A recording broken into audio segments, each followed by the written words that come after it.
তুই তো দেখি খুব বেয়াদব একটা ছেলে। দেখি এদিকে ঘুরতো, তোর চাঁদ মুখখানা একটু দেখি। কে তুই? হ্যাঁ, এই তো দেখে নেন। আমার চেহারা অবশ্য খারাপ না, এজন্য সবাই আমাকে দেখতে চায়। আপনি চাইলে একটা ছবিও তুলে রাখতে পারেন পরে দেখার সুবিধার জন্য। তবে রে, এইটুকু একটা ছেলে দেখে মনে হয় কত ভদ্র, একেবারে নিষ্পাপ, আর তুই কিনা এতটা বিচ্ছু। হে হে হে। আবার দাঁত বের করে হাসছিস? দাঁড়া, তোকে দেখাচ্ছি মজা। এ কি, এ কি আপু, আমাকে ভিজিয়ে দিচ্ছেন কেন? সেটা আমার সাথে বেয়াদবি করার আগে তোর ভাবা উচিত ছিল। ছি ছি ছি। কি হয়েছে? কোথাও মরা ইঁদুর দেখতে পেলেন নাকি? এভাবে ছিছি করছেন কেন? আগে তুই নিজের প্যান্টের নিচের দিকে তাকা আহাম্মক, তাহলেই বুঝবি। আ এই রে, কথার ফাঁকে আবির নিজের প্যান্টের চেন আটকাবে সেটাই তার খেয়াল ছিল না। দেখছেন কি একটা অবস্থা। ঈশিতার বলার সাথে সাথে আবির পেছনের দিকে ফিরে তার প্যান্টের চেনটা আটকে দেয়। তারপর আবার ঈশিতার দিকে ফিরে সে লজ্জায় তার মুখে হাত দিয়ে বলে, আপু, কি? সত্যি করে একটা কথা বলবেন? আপনি আবার আমার কিছু দেখে ফেলেননি তো? হারামজাদা ছেলে, একে তো আমাদের বাসার দেওয়ালের সামনে দাঁড়িয়ে দাঁড়িয়ে এসব করছিলি, তার উপর আবার এসব বাজে কথা বলছিস। ও আচ্ছা, আপু এটা আপনাদের বাসা? সরি সরি, আসলে খুব জোর পেয়ে গেছিল, তাই আশেপাশে কোথাও জায়গা না পেয়ে এখানে একটু যাই হোক, আপনাদের বাসার দেয়ালের রংটা খুব সুন্দর, তার উপর এখন একটু নতুন ডিজাইন করে দিলাম। ঈশিতা রেগে গিয়ে ও দুটো চোখ বড় বড় করে ভুরুগুলো কপালে তুলে আবিরের দিকে তাকিয়ে আছে। মনে হচ্ছে যেন এক্ষুনি আবিরকে গিলে খেয়ে ফেলবে। কি হলো আপু, আপনি এভাবে আমার দিকে তাকিয়ে আছেন কেন? মনে হচ্ছে আপনি সকাল থেকে কিছু খাননি। আমার ব্যাগে চানাচুর আছে, আপনি খাবেন? দাঁড়া, আমি চানাচুর না, এক্ষুনি তোকে খাবো, দাঁড়া তুই। এ বলে মেয়েটি আবিরকে যে একটা দৌড়ানি দিয়ে ধরতে যাবে, তখন আবির সুযোগ বুঝে দিয়ে দেয় একটা লম্বা দৌড়। ছোটবেলায় একবার স্কুলে অঙ্কের দৌড়ে আবির প্রথম হয়েছিল। আজ মনে হচ্ছে সেই দৌড়টা আবারও তার কাজে লাগছে। আবির তো এক দৌড়ে ঈশিতার কাছ থেকে অনেকটা দূরে চলে যায়। আবির দৌড়াতে দৌড়াতে দূরে গিয়ে থেমে পড়ে। এরপর সে পিছনে ফিরে তাকিয়ে দেখে ওই দূরে ঈশিতাও তার পেছনে পেছনে দৌড়াতে দৌড়াতে ক্লান্ত হয়ে দাঁড়িয়ে গেছে। কোমরে হাত দিয়ে পথের দিকে তাকিয়ে হাঁপাচ্ছে সে, আর দূর থেকে আবিরকে পুরো ধুয়ে দিচ্ছে, মানে আবিরের 14 গোষ্ঠী উদ্ধার করে দিচ্ছে। এই যে, আমার 14 গোষ্ঠী হলো অনেক বড়, আমার 14 গোষ্ঠীকে গালি দিতে আপনার বয়স ফুরিয়ে যাবে। দূর থেকে চিৎকার করে ঈশিতাকে বলছিল, আবির, পাঠক পাঠিকাগণ, এবার আপনাদের আমাদের গল্পের নায়কের পরিচয়টা দিয়ে নিন। আমাদের গল্পের নায়কের নাম হচ্ছে আবির। আবির সবেমাত্র এসএসসি পরীক্ষা শেষ করে কলেজে ভর্তি হয়েছে। আজ তার কলেজের প্রথম দিন ছিল। প্রথম দিন হয় আজ কলেজে কোনো রকম ক্লাস হয়নি, তাই কোনো রকম সবার সাথে একটু পরিচিত হয়ে আমাদের গল্পের নায়ক বাসায় ফিরছিল তার বেস্ট ফ্রেন্ড রিয়াদের সাথে।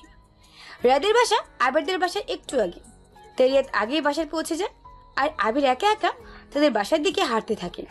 কিন্তু রাস্তার মধ্যে হঠাৎ করে আবিরের পা দুটো একটু হিসু ব্রেক দিয়ে দেয়। তারপর সে দাঁড়িয়ে আশেপাশে কোথাও তেমন জায়গা না পেয়ে সাইডে একটা বাড়ির দেওয়াল দেখতে পেয়ে, আর আশেপাশে কাউকে না দেখে সেখানে কাজ চালিয়ে দিচ্ছিল। আর এরপর কি হলো তা তো আপনারা সবাই জানেন। আপাতত একটু জেনে রাখেন, বাকিটা আপনারা গল্পের মধ্যে জানতে পারবেন। দৌড়ানি খেয়ে বাসায় চলে আসে আবির। বাসার মেন দরজার কলিং বেল বাজাতেই আবিরের ছোট্ট বোন লামিয়া এসে দরজা খুলে দিল। আবির লামিয়ার দিকে তাকিয়ে দেখে লামিয়ার মুখটা কেমন গোমড়া করে আছে, মানে গাল দুটোকে ফুলিয়ে রেখেছে। লামিয়া, কি হয়েছে? তুই আজকে স্কুলে যাসনি? আম্মু কোথায়? জানি না, আমি তোমার সাথে কোনো কথা বলবো না। কেন? তুমি আমাকে তোমার সাথে তোমার কলেজে নিয়ে যাওনি কেন? আরে পিচ্চি মরিস, আজকে তো আমার কলেজের প্রথম দিন ছিল, তাই তোকে নিয়ে যাইনি, কালকে ঠিক নিয়ে যাব। সত্যি নিয়ে যাবা তো? হুম, এখন বল আম্মু কোথায়? আর তুই আজকে স্কুলে যাসনি কেন? আজকে আমাদের স্কুলের একজন স্যার মারা গেছে, তাই স্কুল তাড়াতাড়ি ছুটি দিয়ে দিয়েছে। আর আম্মু রান্না করছে কিচেনে। ও আচ্ছা। এরপর আবির লামিয়ার হাত ধরে বাচ্চার ভেতরে প্রবেশ করে। আম্মু, আম্মু। আবির এসেছিস? যা ফ্রেশ হয়ে নে, আমার রান্না প্রায় শেষ হয়েছে। আমি তোকে খাবার দিচ্ছি। ঠিক আছে আম্মু। ভাইয়া ভাইয়া আমার জন্য চকলেট নিয়ে এসেছো? না, আজকে আমি নিজেই কিছু খেতে পারি নাই, শুধু দৌড়ানি ছাড়া। মানে কি বলছিস? কে তোকে দৌড়ানি দিয়েছে? নিশ্চয়ই কারোর সাথে মারামারি করেছিস। আরে না আম্মু, কি যে বলো না তুমি, আমি তো ভালো ছেলে, মারামারি কেন করব? তাহলে কোথায় কার থেকে দৌড়ানি খেয়েছিস সত্যি করে বল। কোথাও না আম্মু, আমি ফ্রেশ হয়ে আসছি, তুমি খাবার রেডি করো। এরপর আবির রুমে গিয়ে তার কলেজের ব্যাগ কাঁধ থেকে বিছানায় ছুঁড়ে ফেলে দিল। তারপর একটা লুঙ্গি আর তোয়ালে নিয়ে ওয়াশরুমে প্রবেশ করলো আবির। গোসল করে ফ্রেশ হয়ে নিচে খাবার টেবিলে এসে বসে খাবার খেতে থাকে আবির। এর মধ্যে আবিরের আম্মু জিজ্ঞেস করে, তা আজকে কলেজের প্রথম দিনটা কেমন কাটলো বললি না তো? আম্মু, বেশ ভালোই কেটেছে। যাক ভালো। স্কুলে পড়ার সময় তো তোর দুষ্টুমির কারণে 3-3টা স্কুল বদলাতে হয়েছে। এখন তুই বড় হয়েছিস, কলেজে পড়ছিস, এখন কলেজ থেকে যেন তোর আর কোনো কমপ্লেন না আসে। আসবে না আম্মু? না আসলেই ভালো। এখন খাওয়া দাওয়া শেষ করে চুপচাপ রুমে গিয়ে রেস্ট কর। সন্ধ্যায় তোর আব্বু বাসায় ফিরে তোকে যদি বাসায় না দেখে তাহলে আবার রাগ করবে। এরপর আবির তার আম্মুর কথা মতো খাওয়া শেষ করে তার রুমে গিয়ে বিছানায় গা এলিয়ে দেয়। তার পা দুটো যেন এতক্ষণে একটু বিশ্রাম পাচ্ছে। বিছানায় শোয়ার সাথে সাথেই চোখ দুটো ঘুমে বন্ধ হয়ে আসছে আবিরের। তারপর একটু ঘুমিয়ে নেয়। বিকেলে ঘুম ভাঙে আবিরের। আবির ঘুম থেকে উঠে ফ্রেশ হয়ে বাসা থেকে ফুটবল নিয়ে মাঠে বন্ধুদের সাথে খেলতে যাওয়ার জন্য বের হয়। রাস্তা দিয়ে ফুটবল নিয়ে খেলতে খেলতে মাঠে যাচ্ছে আবির। তখন হঠাৎ আচমকা তার সামনে ঈশিতা আর তার বান্ধবীরা পড়ে যায়। একই পথ দিয়ে তারা আবিরের বিপরীত দিকে হাঁটছিল। একে হয়তো বলে কপাল, আবির আসলেই আর চাচ্ছিল না যে সে আবারও ওই মেয়ের সামনে পড়ুক, কিন্তু ভুলবশত আবার একবেলার মধ্যে তাদের দেখা হয়ে যায়। আবির ফুটবলটা হাতে নিয়ে ঈশিতাকে না দেখার ভান করে মাঠের দিকে এগোচ্ছে। এর মধ্যে ঈশিতা আবিরকে দেখতে পেয়ে ওর পাশে একটি মেয়েকে বলল, দেখ দেখ, এই সেই ছেলেটা যার কথা আমি এতক্ষণ তোদের বলছিলাম। এই দেখ, এখন আবার এসব কি ছোট ছোট প্যান্ট পরে আমাদের সামনে দাঁড়িয়ে আছে। আপু, আমি মাঠে খেলতে যাচ্ছি, আর বিকেলে কেউ কোথাও খেলতে গেলে ফুল প্যান্ট আর টাই টি শার্ট পরে খেলতে যায় না নিশ্চয়ই? তুই আবার আমার সাথে ঝগড়া করছিস? এই দেখছিস, এখন কিন্তু আমি একা না, আমার সাথে এরা দুজনও আছে। এখন বেশি বললে না তোকে একদম তুলে নিয়ে গিয়ে ওই কই মাছের পুকুরে ফেলে দিয়ে আসবো, তখন বুঝবি মজা। ওরে বাবা, আমি তো খুব ভয় পেয়ে গেছি। সরি সরি আপু, আমার আসলে ভুল হয়ে গেছে, আমি আপনাকে চিনতে পারিনি, সরি। তাহলে এরপর থেকে চিনে রাখিস আমায়। আমি হলাম ঈশিতা চৌধুরী, এই শহরের নামকরা বিজনেসম্যান আরমান সাহেবের একমাত্র মেয়ে। ও আচ্ছা, আপনি তাহলে আরমান আঙ্কেলের মেয়ে? হুম। আপনাকে দেখে তো মনে হয় না। আপনার আব্বু তো একজন শান্ত সৃষ্ট মানুষ, তাহলে আপনি এমন রাগী কেন হলেন? আমার মনে হয় না আপনি আরমান আঙ্কেলের মেয়ে। তাহলে তোর কি মনে হয়? মনে হয় আপনি পৃথিবীতে আসার সময় হসপিটালের বেডে আরমান আঙ্কেলের মেয়ের সাথে বদলে যাওয়া অন্য কারো মেয়ে। কি? এবার সাইডে করুন, আমাকে যেতে দিন। দিব, তার আগে তোকে একটু শিক্ষা তো দিয়ে নেই, যেন পরবর্তীতে আর সিনিয়রদের সাথে মুখে মুখে তর্ক করতে না পারিস।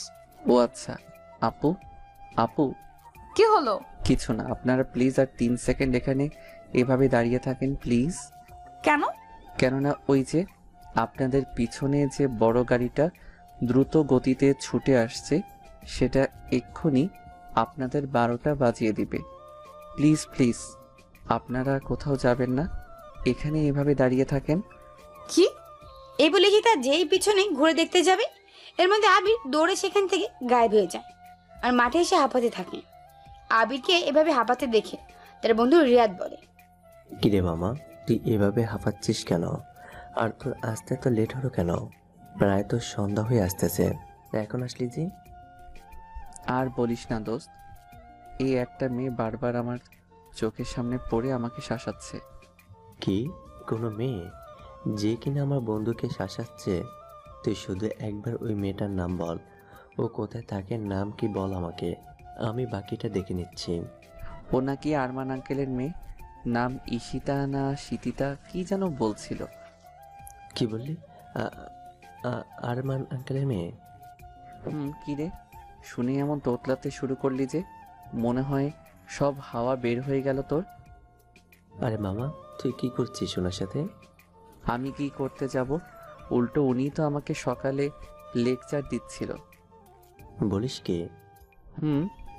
যাই হোক, ওনার সাথে রেগে গিয়ে আবার উল্টাপাল্টা কিছু করে বসিস না। আমি শুনেছি মেয়েটা নাকি হেভি ডেঞ্জারাস। এর আগেও ওর খালামণির সাথে ডাকে থাকতো, সেখান থেকে 2 মাস হলো এখানে এসেছে। ও আচ্ছা, তাই নাকি? ম্যাডাম তাহলে শহরে ছিল এতদিন? হুম। তারপর আবির আর রিয়াদ দুজন মিলে এই বিষয়ে আরেকটু কথা বলে, খেলা শুরু করে দেয় আর সন্ধ্যার আগেই খেলা শেষ করে বাসায় ফিরে আসে। বাসায় এসে ফ্রেশ হয়ে ছাদে একটু হাওয়া পরিবর্তন করতে যায় আবির। আবির তাদের বাসার ছাদে এক কোণে দাঁড়িয়ে দাঁড়িয়ে ইয়ারফোনে গান শুনছিল আর আকাশের চারিদিকে তাকিয়ে নিজের মুড চেঞ্জ করছিল। কিন্তু আবির খুব বেশিক্ষণ এভাবে ছাদে দাঁড়িয়ে চাঁদের আলো উপভোগ করতে পারে না। এর মধ্যে আবির আম্মু ডাক চলে আসে ডিনারের জন্য। এরপর আবির নিচে এসে সবার সাথে ডিনার সেরে নেয়। খাওয়া দাওয়া শেষ করে রুমে এসে চুপচাপ শুয়ে ঘুমিয়ে পড়ে আবির। সকালে ঘুম থেকে উঠে ফ্রেশ হয়ে নাস্তা করে কলেজে যাওয়ার জন্য বের হয় আবির। এমন সময় তার ছোট্ট বোন লামিয়া এসে জেদ ধরে বসে তার সাথে কলেজে যাবে, কলেজের স্যারদের দেখবে। আবির যদিও প্রথমে লামিয়াকে সাথে নিয়ে যাচ্ছিল না, এরপর তার আম্মুর জোরাজুরিতে আর লামিয়ার কান্নায় সে রাজি হয়। তারপর আবির বাধ্য হয়ে লামিয়াকে নিয়ে কলেজে চলে আসে। কলেজে এসে লামিয়াকে ক্লাসে বসেই রেখে আবির একটু প্রিন্সিপাল স্যারের রুমে যায় কথা বলতে। আসলে প্রিন্সিপাল স্যার হচ্ছে আবিরের আব্বুর বন্ধু, আর আবির তার কলেজে নতুন ভর্তি হয়েছে শুনে সে আবিরকে ডেকে পাঠিয়েছেন। আবির সুন্দর করে একটা সালাম দিয়ে প্রিন্সিপাল স্যারের রুমে প্রবেশ করলো। আসসালামু আলাইকুম স্যার। ওয়ালাইকুম সালাম। আবির, তোমার আব্বুর কাছ থেকে আমি জানতে পারলাম তুমি আমার কলেজে ভর্তি হয়েছো। তা এখানে তোমার কোনো অসুবিধা হচ্ছে না তো? জি না স্যার, আমার কোনো অসুবিধা হচ্ছে না। গুড, ঠিকমতো পড়াশোনা করবে আর বাবার মুখ উজ্জ্বল করবে। আর কোনো সমস্যা হলে অবশ্যই আমাকে সে বলবে, কেমন? জি স্যার। এরপর আবির প্রিন্সিপাল স্যারের সাথে আরো কিছুক্ষণ কথা বলে স্যারের রুম থেকে বের হয়ে ক্লাসে চলে আসে। ক্লাসে এসে দেখে লামিয়া নেই। লামিয়াকে ক্লাসে না দেখে আবিরের ভয়ে কপালে বেয়ে ঘাম ঝরতে থাকলো। লামিয়া আবার হারিয়ে যায়নি তো?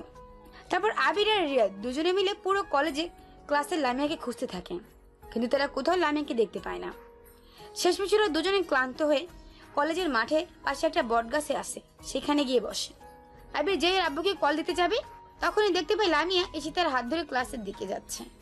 আবির তখন দৌড়ে লামিয়ার কাছে যেতেই ঈশিতা চিৎকার দিয়ে ওঠে। কিরে, তুই এখানে কি করিস? আর এইভাবে দৌড়ে আমার সামনে আসলি কেন? কি মতলব তোর? দেখো, আমার সাথে কিন্তু উল্টাপাল্টা কোনো কিছুই করতে পারবি না তুই। এখানে কলেজের চারপাশেই কিন্তু আমার বডিগার্ডরা আছে। আমি একটা চিৎকার করলে সবাই এক্ষুনি দৌড়ে এসে তোর 12টা বাজিয়ে দিবে। আরে, আমি আপনার মতো শাকচুন্নিকে কি করতে যাব? আমি তো আমার বোনকে খুঁজছিলাম। আমাকে দেখি কি তোর বোন মনে হয়? আশ্চর্য, আপনি কেন আমার বোন হতে যাবেন? আপনি যার হাত ধরে আছেন ও আমার বোন। লামিয়া, তুই কোথায় গিয়েছিলি?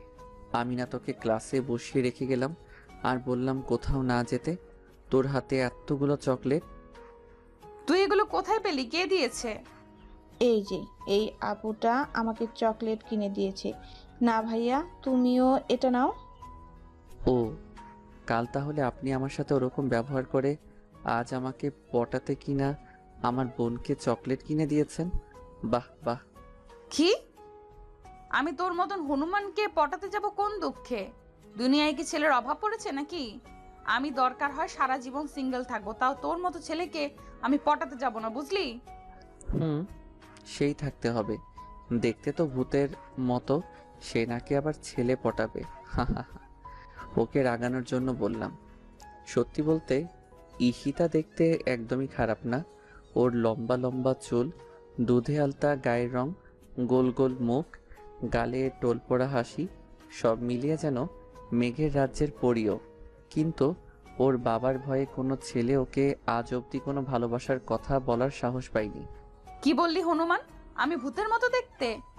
এই তো আপনি এবার নিজের মুখে স্বীকার করলেন। তুই এই কলেজে কি করছিস? আমারও সেই একই প্রশ্ন। আপনি এখানে কেন? আর এটা আবার নতুন কলেজ। আমি কালই এখানে ভর্তি হয়েছি। তুই আর কোনো কলেজ খুঁজে পাস নাই? এই কলেজে কেন ভর্তি হয়েছিস? এটা আমার কলেজ, আমি এখানে অনার্স দ্বিতীয় বর্ষে পড়ি। আমি শুনেছি এই কলেজে নাকি পড়াশোনা ঠিকমতো হয় না, তাই বেছে বেছে এই কলেজটাতেই ভর্তি হয়েছি। আপনিও কি আর কোনো কলেজ খুঁজে পাননি? ঈশিতার কিছু বলতে যাবে তখনই কলেজে বেল পড়ে গেল আর সবাই তাড়াহুড়ো করে ক্লাসে প্রবেশ করলো। আবির ও লামিয়াকে নিয়ে ক্লাসে এক কোণারে একটা বেঞ্চে বসে পড়লো। আমাদের গল্পের নায়িকা তো আবিরের সিনিয়র ক্লাসে পড়ে, তাই আবিরও ক্লাসে নেই। আজও কলেজে তেমন একটা ক্লাস হলো না। আবির লামিয়াকে নিয়ে বাসায় চলে আসলো। প্রতিদিনের মতো বাসায় এসে ফ্রেশ হয়ে খাওয়া দাওয়া সেরে দুপুরে একটু ঘুমিয়ে নিল আবির। এরপর বিকেলে ঘুম থেকে উঠে ফ্রেশ হয়ে একটু নাস্তা করে নিয়ে সে মাঠে খেলতে যায়। আজকে ঋষিতার সাথে দেখা হয়নি তার। বিকেলে খেলাধুলা শেষ করে সন্ধ্যায় বাসায় এসে ফ্রেশ হয়ে নিজের রুমে শুয়ে শুয়ে রেস্ট নিচ্ছে আবির। বিছানায় শুইতেই চোখ দুটো বুঝে আসছে আবিরের। এরপর রাতে না খেয়ে ঘুমিয়ে পড়ে সে। যদিও আবিরের আম্মু তাকে ডাকতে এসে ঘুমোতে দেখে, আবিরকে আর জাগায়নি। পরদিন সকাল সকাল ঘুম থেকে উঠে ফ্রেশ হয়ে ব্রেকফাস্ট সেরে নিয়ে আবারও প্রতিদিনের মতো কলেজে যাওয়ার জন্য রেডি হয়ে নেই সে। গতকালকের মতো আজ আর লামিয়া আবিরের সাথে যেতে জেদ করেনি। গতকাল লামিয়াকে সাথে নিয়ে কলেজে যাওয়ার জন্য কোনো বন্ধুদের সাথে তেমন আড্ডা দিতে পারেনি আবির, তাই আজ একটু তাড়াতাড়ি বাসা থেকে বের হয় সে। আবির কলেজ গেটে প্রবেশ করতে দেখে ঈশিতা আর তার বান্ধবীরা একটা বাইকের উপর বসে আছে আর আড্ডা দিচ্ছে, যেমনভাবে ছেলেরা আড্ডা দেয় আর কি। আবির ভাবছে ওদের সামনে দিয়ে ওদের পাশ কাটিয়ে ভেতরে চলে যাবে নাকি সে বাসায় ফিরে যাবে। কলেজের গেটের সামনে দাঁড়িয়ে দাঁড়িয়ে এগুলো ভাবছে আবির। এরই মধ্যে ঈশিতা আবিরকে দেখে নেয় আর তাকে ইশারা করে বলে, ওই এদিকে আয় আয়। ঈশিতা আবিরকে ডাকছে ওর কাছে যাওয়ার জন্য। কি জানি আজ কাছে গেলে কি করবে আবিরকে। গতকাল তো ওনার সাথে আবির একটু বাড়িয়ে কথা বলে ফেলেছে, তাই আজ ওদের এভাবে কাছে ডাকার ভয় পাচ্ছে। যত যাই হোক ঈশিতা এখানকার সিনিয়র, ওরা তো কয়েকজন মেয়ে ওখানে, আর আবির এখানে একা। আল্লাহ জানে আজ আবিরের কপালে কি আছে। কিরে, তোর কানে কি আমার কথা যাচ্ছে না? তোকে ডাকছি তো। জি আপু, আসছি। আবির ভয় পেয়ে একটু একটু করে ওদের দিকে এগিয়ে যায় আর বলে, আমাকে ডাকছিলেন আপু? তো এখানে তুই ছাড়া আর কে বা আছে? ওই তোকে কি কথা বলতে বলেছি? ওর সাথে আজ আমি বোঝাপড়া করব। কিরে, কাল তো খুব ফটর ফটর কথা বলছিলি, আজ এত ভালো ব্যবহার কেন? আপু, আমি কিছু করিনি, প্লিজ আমাকে মাফ করে দেন। তোকে মাফ করে দিব? কেন মনে নেই? তুই আমার সাথে এই 2 দিন কি বেয়াদবিটাই না করছিস। বিশ্বাস করেন আপু, আমি সত্যি আপনাকে তখন চিনতে পারিনি, তাই তো একটু দুষ্টুমি করছিলাম আপনার সাথে। এরপর থেকে আমি আর আপনার সাথে কোনো রকম বেয়াদবি দুষ্টুমি করব না, প্রমিস। চুপ, আর একটাও কথা বলবি না। তুই জানিস তো আমি কে? আমার নাম ঈশিতা চৌধুরী। হ্যাঁ, সেদিন বললেন তো, খুব সুন্দর নাম আপনার। ওই পাম দিচ্ছিস? কিরে, কথা বলছিস না কেন? আপনি না বললেন কথা না বলতে? মুখে মুখে কথা বলিস, তোকে তো আজ। কথাটা বলে ঈশিতা যেই আবিরের গলায় থাপ্পড় দিতে যাবে তখন সাথে সাথে আবির নিজের চোখ বন্ধ করে নেয় আর মনে মনে বলে, দেখ কেন যে কলেজে ভর্তি হতে গেলাম। বেশ কিছুক্ষণ হলো আবির চোখ বন্ধ করে আছে, কিন্তু এখনো তার গালে কিছু পড়ছে না। যাকগে, আমাদের আবিরের কপালটা মনে হয় ভালো। এরপর আস্তে আস্তে চোখ খুলে আবির চোখ খুলে দেখে ঈশিতা আর ওর বান্ধবীরা সবাই মিলে তার দিকে তাকিয়ে দাঁত বের করে খিলখিল করে হাসছে। ওদের এভাবে হাসতে দেখে আবির লজ্জায় বোকার মতো সেখানে চুপচাপ দাঁড়িয়ে থাকে। ওই, তোদের আমি হাসতে বলেছি? চুপ কর সবাই। আচ্ছা ঠিক আছে, তুই যেহেতু আমাদের কলেজে নতুন নতুন এসেছিস আর আমাকে চিনিস না, তাই তোকে আজ আমি মাফ করে দিলাম। ধন্যবাদ আপু। আরে দাঁড়া দাঁড়া, আমি তোকে মাফ করব, তবে আমার একটা শর্ত আছে। কি শর্ত আপু? আমি তোকে এখন থেকে যা বলবো তো সেটাই করতে হবে, আমার সব কথা শুনতে হবে। ঠিক আছে আপু, তাই শুনবো। আমি আমার আম্মুর একমাত্র মেয়ে, আমার আম্মুর কোনো ছেলে নাই। আর আমি তোর কোন জন্মের আপু লাগি যে এত আপু আপু করছিস? সরি আপু, মানে সরি। আবার আপু? তুই আজ থেকে আমার নাম ধরে ডাকবি। কিন্তু আপনি তো আমার সিনিয়র, আমি আপনার নাম ধরে। তো কি হয়েছে? কত সিনিয়র জুনিয়র বিয়ে করে ঘর সংসার করতেছে, আর তোকে তো আমি শুধু নাম ধরে ডাকতে বলছি। আচ্ছা ঠিক আছে আপু, তাই ডাকবো। তা তোর মুখটা এমন বাংলার পাঁচের মতো করে মাটির দিকে তাকিয়ে আছিস কেন? আমার দিকে তাকা না একটু। এরপর আমাদের গল্পের নায়িকা ঈশিতা ওর হাত দিয়ে আবিরের মুখটাকে ধরে সামনের দিকে করে দেয়, অর্থাৎ তার ফেস বরাবর। আবির ঈশিতার দিকে তাকিয়ে দেখে একটা সুন্দরী ছেলেদের মতো প্যান্ট শার্ট, হাতে ঘড়ি পরে, চুলগুলো এলোমেলো করে ওর সামনে দাঁড়িয়ে আছে, আর সবাই হাসছে। এই তো এবার ঠিক আছে, আমাদের নতুন বাবুটা। আপু এবার তাহলে আমি যাই। কি আবার আপু? বললাম না নাম ধরে ডাকবি না।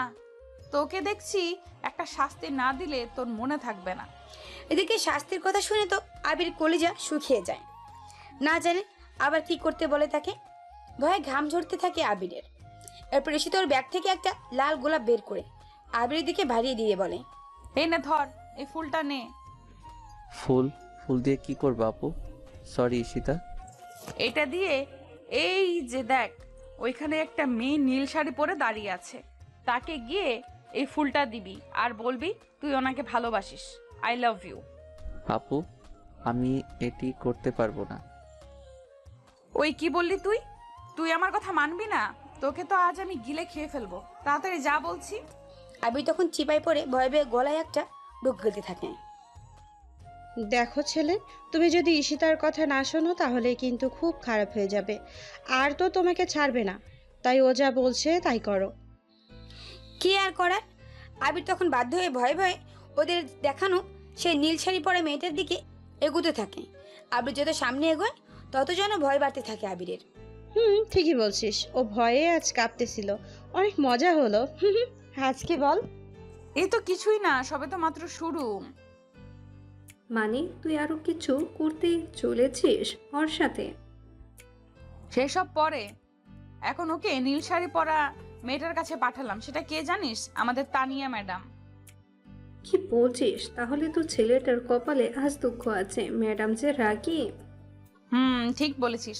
আচ্ছা চল আমরা সবাই ওই কোনায় গিয়ে লুকিয়ে লুকিয়ে দেখি ওর কি অবস্থা হয়। আচ্ছা বান্ধবী চল। তারপর সবাই একটা কোনায় গিয়ে আড়াল হয়ে যায়। আবির ফুলটা হাতে নিয়ে নীল শাড়ি পরা মেয়েটির পেছনে গিয়ে দাঁড়িয়ে আছে। ভয় পেয়ে কিছু বলতে পারছে না আবির। এর মধ্যে নীল শাড়ি পরা তানিয়া ম্যাডাম পেছনে ফিরে তাকালেন আর আবিরকে দেখে বললেন, এই ছেলে, এভাবে আমার পিছনে এসে দাঁড়িয়ে আছো কেন? না মানে আপু। আচ্ছা বলো, আমার পিছনে এভাবে দাঁড়িয়ে আছো কেন? মানে আপু, এই ফুলটা আপনার জন্য, প্লিজ এটা নেন। ফুল? তোমার ফুল আমি কেন নিব? কেননা ফুলটা আপনার জন্য।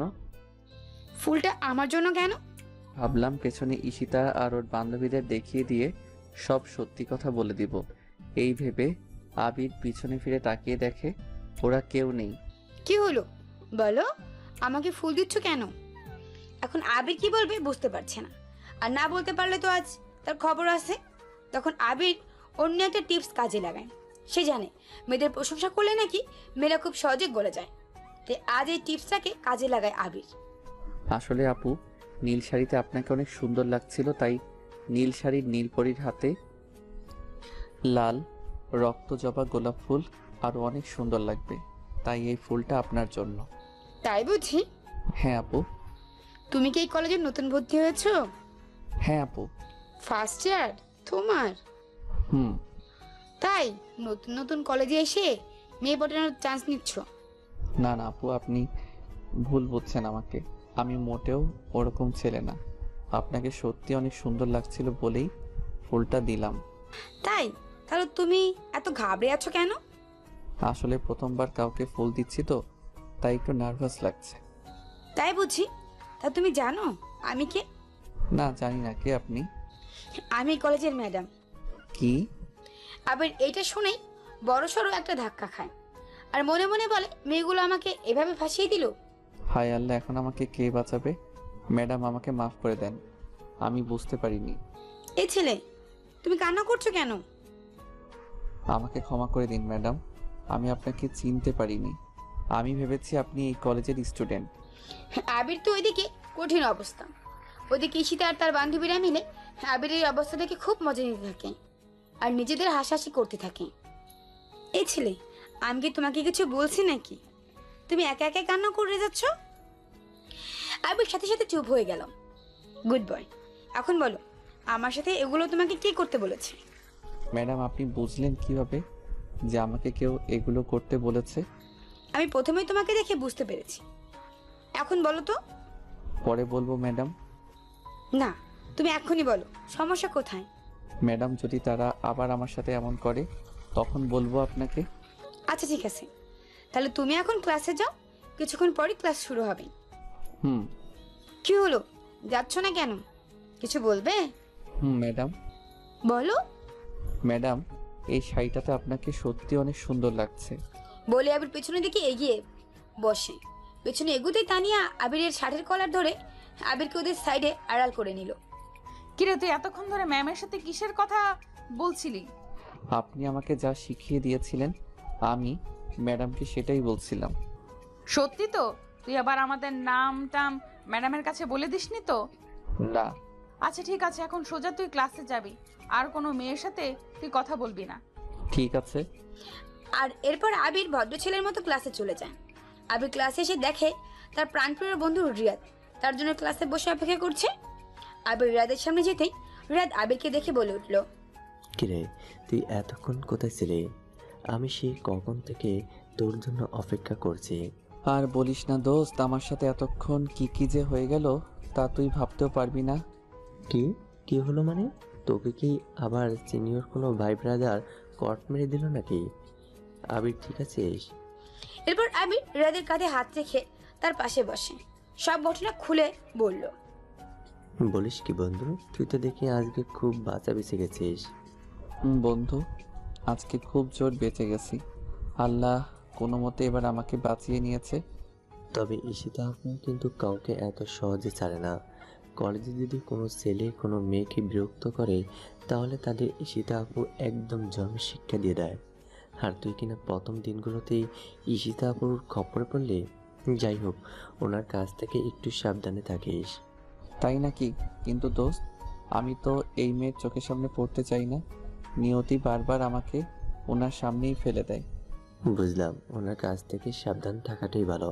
তুই তো জানিস ঈশিতার বাবা এই শহরের সবচেয়ে পাওয়ারফুল লোক। ওনার বয়স সবাই থরথর করে কাঁপে। আর বড় বড় সব লোকজন, মন্ত্রী মিনিস্টাররা ওনার কথায় উঠে বসে।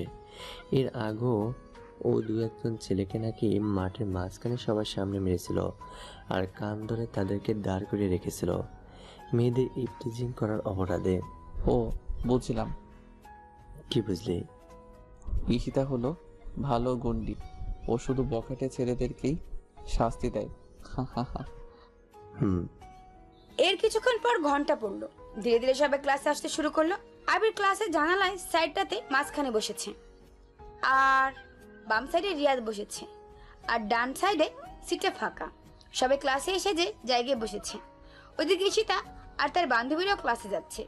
ঈশিতা যাওয়ার সময় জানালা দিয়ে আবিরের দিকে ভুরু কুচকে তাকিয়ে আবিরকে দেখছে। আবির এটা টের পেয়ে সে অন্যদিকে মুখ করে নেয়।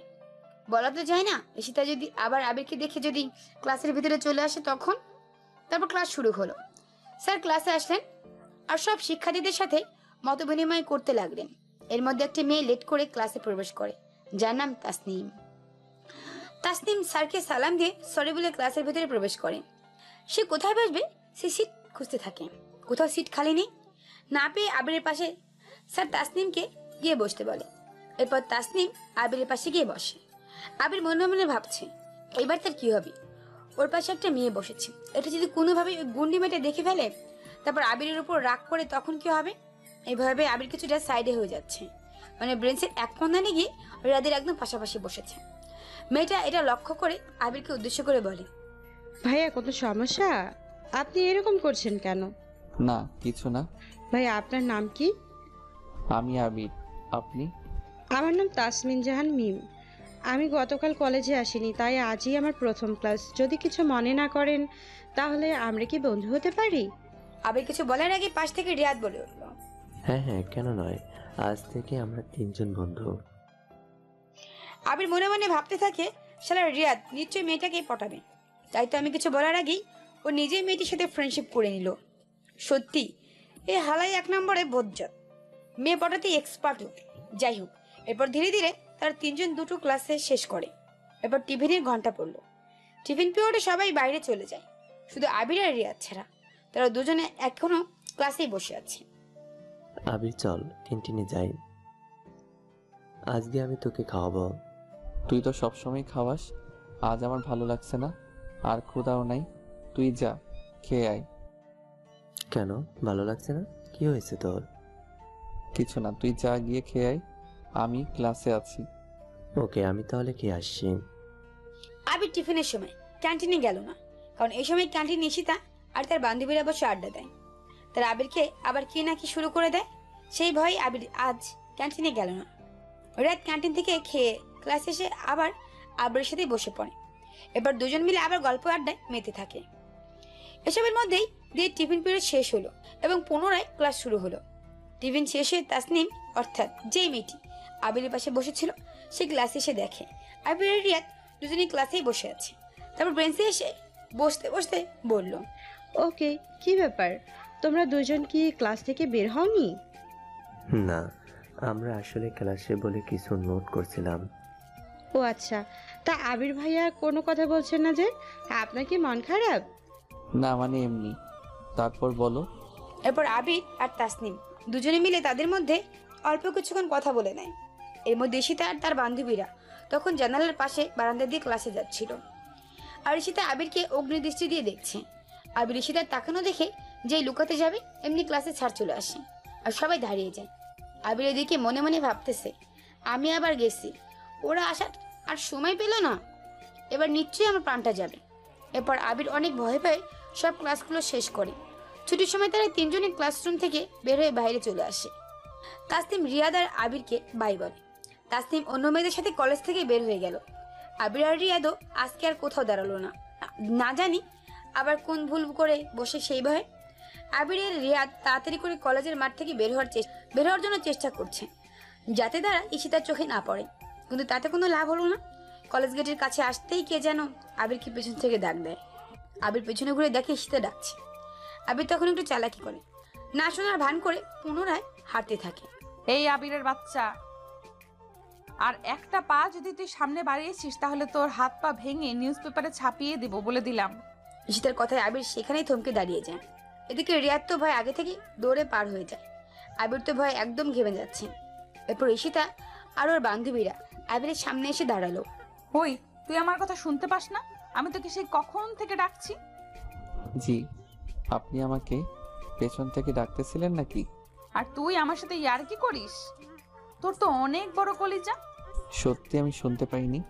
গার্লস, তোরা সবাই বাসায় চলে যা, আমি আর আবির দুজন একটু পরে আসছি। আমাদের ভাগিয়ে দিয়ে কোথায় যাবি তোরা দুজন? বেশি কথা না বলে যা তোরা। এরপর সবাই চলে গেল। আবির আর ঈশিতা এখন একা দাঁড়িয়ে আছে। ওই যে ওই বাগানের দিকটায় চল। কেন? বিশ্বাস করেন আপু, আমি কিছু করিনি। ভিতর ডিম, আমি কি তোকে বলেছি তুই কিছু করেছিস? তাহলে আমাকে কেন ওই বাগানের ভিতর ধরে নিয়ে যাচ্ছেন? সেটা গেলেই বুঝতে পারবি, চল আগে।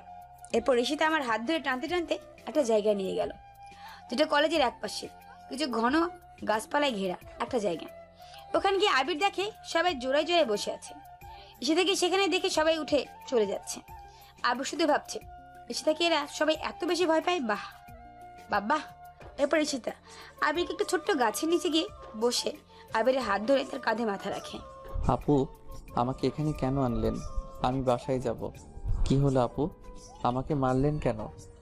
সকালের কথা মনে নাই? তুই আবার আমাকে আপু বললি কেন?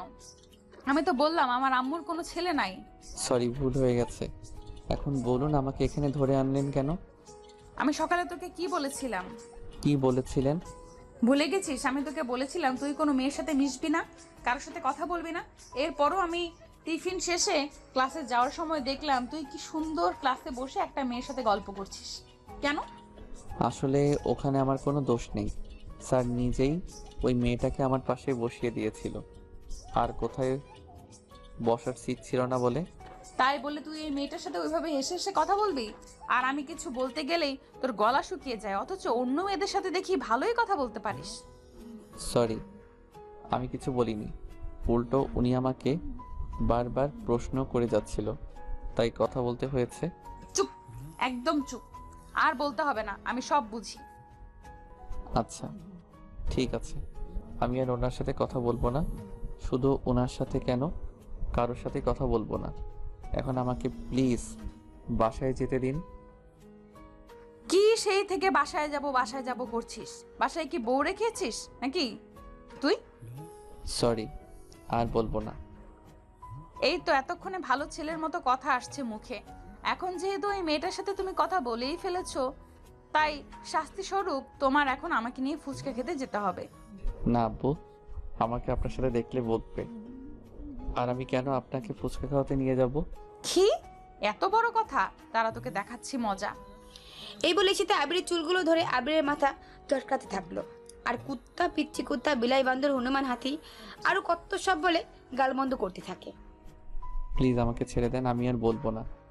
তুই আমাকে আবারও আপনি করে বলছিস? তুই আছিস, আমি তোকে আজ খেয়েই ফেলবো। এরপর ঈশিতা এক হাত দিয়ে আবিরের চুলগুলো ধরে ঝাঁকাতে থাকলো, আর অন্য হাত দিয়ে আবিরের গলা চেপে ধরলো। ও মা গো, বাবা গো, আমাকে মেরে ফেললো গো। চুপ চুপ, আর বলবি আমাকে আপনি করে? বল। না না, আমি এখন থেকে তোমাকে তুমি করে বলবো, আর ফুচকা খাওয়াতেও নিয়ে যাব। সত্যি তো? সত্যি সত্যি, 3 সত্যি। ঠিক আছে, তাহলে এখন চলো। এরপর ঈশিতা আবিরকে সাথে নিয়ে একটা ছোট্ট ক্যাফেতে নিয়ে গেল, আর ওয়েটারদেরকে ডেকে 1 প্লেট ফুচকা অর্ডার করল নিজের জন্য। আবির এটাকে খাবে আর আবিরকে খাওয়াবে না নাকি? ফুচকা 1 প্লেট নিল। কি মেয়ে রে বাবা, শুধু নিজের জন্যই অর্ডার করলো। কিছুক্ষণ পর ফুচকা চলে আসলো, তার বেশিটা খেতে শুরু করলো। এই পিচ্ছি, হা কর। না, আমি এসব খাবো না। দেখো ভালোই ভালোই বলছি, খেয়ে নাও। আচ্ছা দাও, আমি নিজেই খেয়ে নিচ্ছি। কেন, আমার কি হাতে সাপের বিষ আছে যে খেলে তোমার অসুবিধা হবে? হা করো বলছি। তারপর সেটা জোর করে আবিরকে ফুচকা খাইয়ে দিল। এখন আমাকে বাসায় যেতে হবে, কারণ কলেজ ছুটি দিয়েছে প্রায় 2 ঘন্টা আগে। এখন বাসায় না গেলে আম্মু আবার চিন্তা করতে শুরু করবে। এরপর আমি তাড়াহুড়ো করে ক্যাফে থেকে বের হয়ে আসলাম। বাসার উদ্দেশ্যে ছুটছি, যদিও ঈশিতা আমাকে বাসায় ছেড়ে আসতে চেয়েছিল, কিন্তু আমি বারণ করে দিয়েছিলাম। আমি বাসায় চলে আসলাম। বাসার মেইন দরজার সামনে দাঁড়িয়ে কলিং বেলে চাপ দিতেই আম্মু এসে দরজা খুলে দিয়ে বলল, আজ তোর আসতে এত লেট হলো কেন? রাস্তায় কোনো বিপদ আপদ হয়নি তো? না আম্মু, আসলে কলেজে আমার একটু কাজ ছিল, তাই আসতে লেট হয়ে গেছে। ও আচ্ছা, তো আয় ভেতরে আয়, রুমে গিয়ে ফ্রেশ হয়ে নে, আমি তোর জন্য খাবার বাড়ছি। এরপর আবির বাসার ভেতরে প্রবেশ করে সোজা নিজের রুমে চলে গেল। রুমে গিয়ে কাঁধ থেকে ব্যাগটাকে ছুঁড়ে বিছানায় ফেলে দিয়ে সে একটা তোয়ালে আর লুঙ্গি নিয়ে বাথরুমে প্রবেশ করল গোসল করে নিতে। আবির গোসল করে এসে খাওয়া দাওয়া করে নিল। এর মধ্যে সন্ধে হয়ে আসলো। আবির খাওয়া দাওয়া করে ফোনটা হাতে নিয়ে দেখে সন্ধ্যা 7টা বাজে। এরপর আবির বাইরে একটু হাঁটাহাঁটি করতে যায় আর তার বন্ধু রিয়াদকে কল দেয়। হ্যালো, আসসালামু আলাইকুম। বন্ধু, কোথায় তুই? ওয়ালাইকুম সালাম আবির, আমি রিয়াদ। হ্যাঁ জানি তো, তোকেই তো সালামটা দিয়েছি। বাব্বা, তুই হঠাৎ এত ভদ্র হয়ে গেছিস মানে? হ্যাঁ দোস্ত, আসলে পরিবর্তনটা জরুরি কিনা তাই। যাই হোক শোন, 5 মিনিটের মধ্যে লেকের পাড়ে আসতে পারবি? কেন, কি হয়েছে? কোনো সমস্যা নাকি? এত প্রশ্ন না করে বল, আসতে পারবি কিনা। অবশ্যই আসতে পারবো। তুই বলছিস আর আমি আসবো না? তুই দাঁড়া, আমি এক্ষুনি আসছি।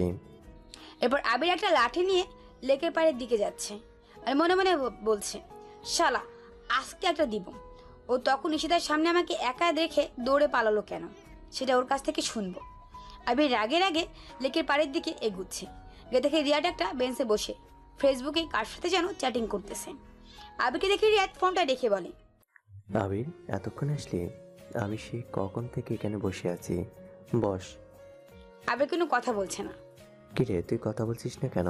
আর তোর হাত দুটো এমন পিছনে করে আসছিস কেন? কি নিয়ে আসছিস আমার জন্য? আম্মু আজকে আমের আচার বানাইছিল বাসায়, সেটাই তোর জন্য কাচের বয়ামে করে নিয়ে আসছি। ও তাই নাকি? তা কোথায় দে, আমি আবার আন্টির হাতের আচার খেতে খুব ভালোবাসি, এটা জানিস তো।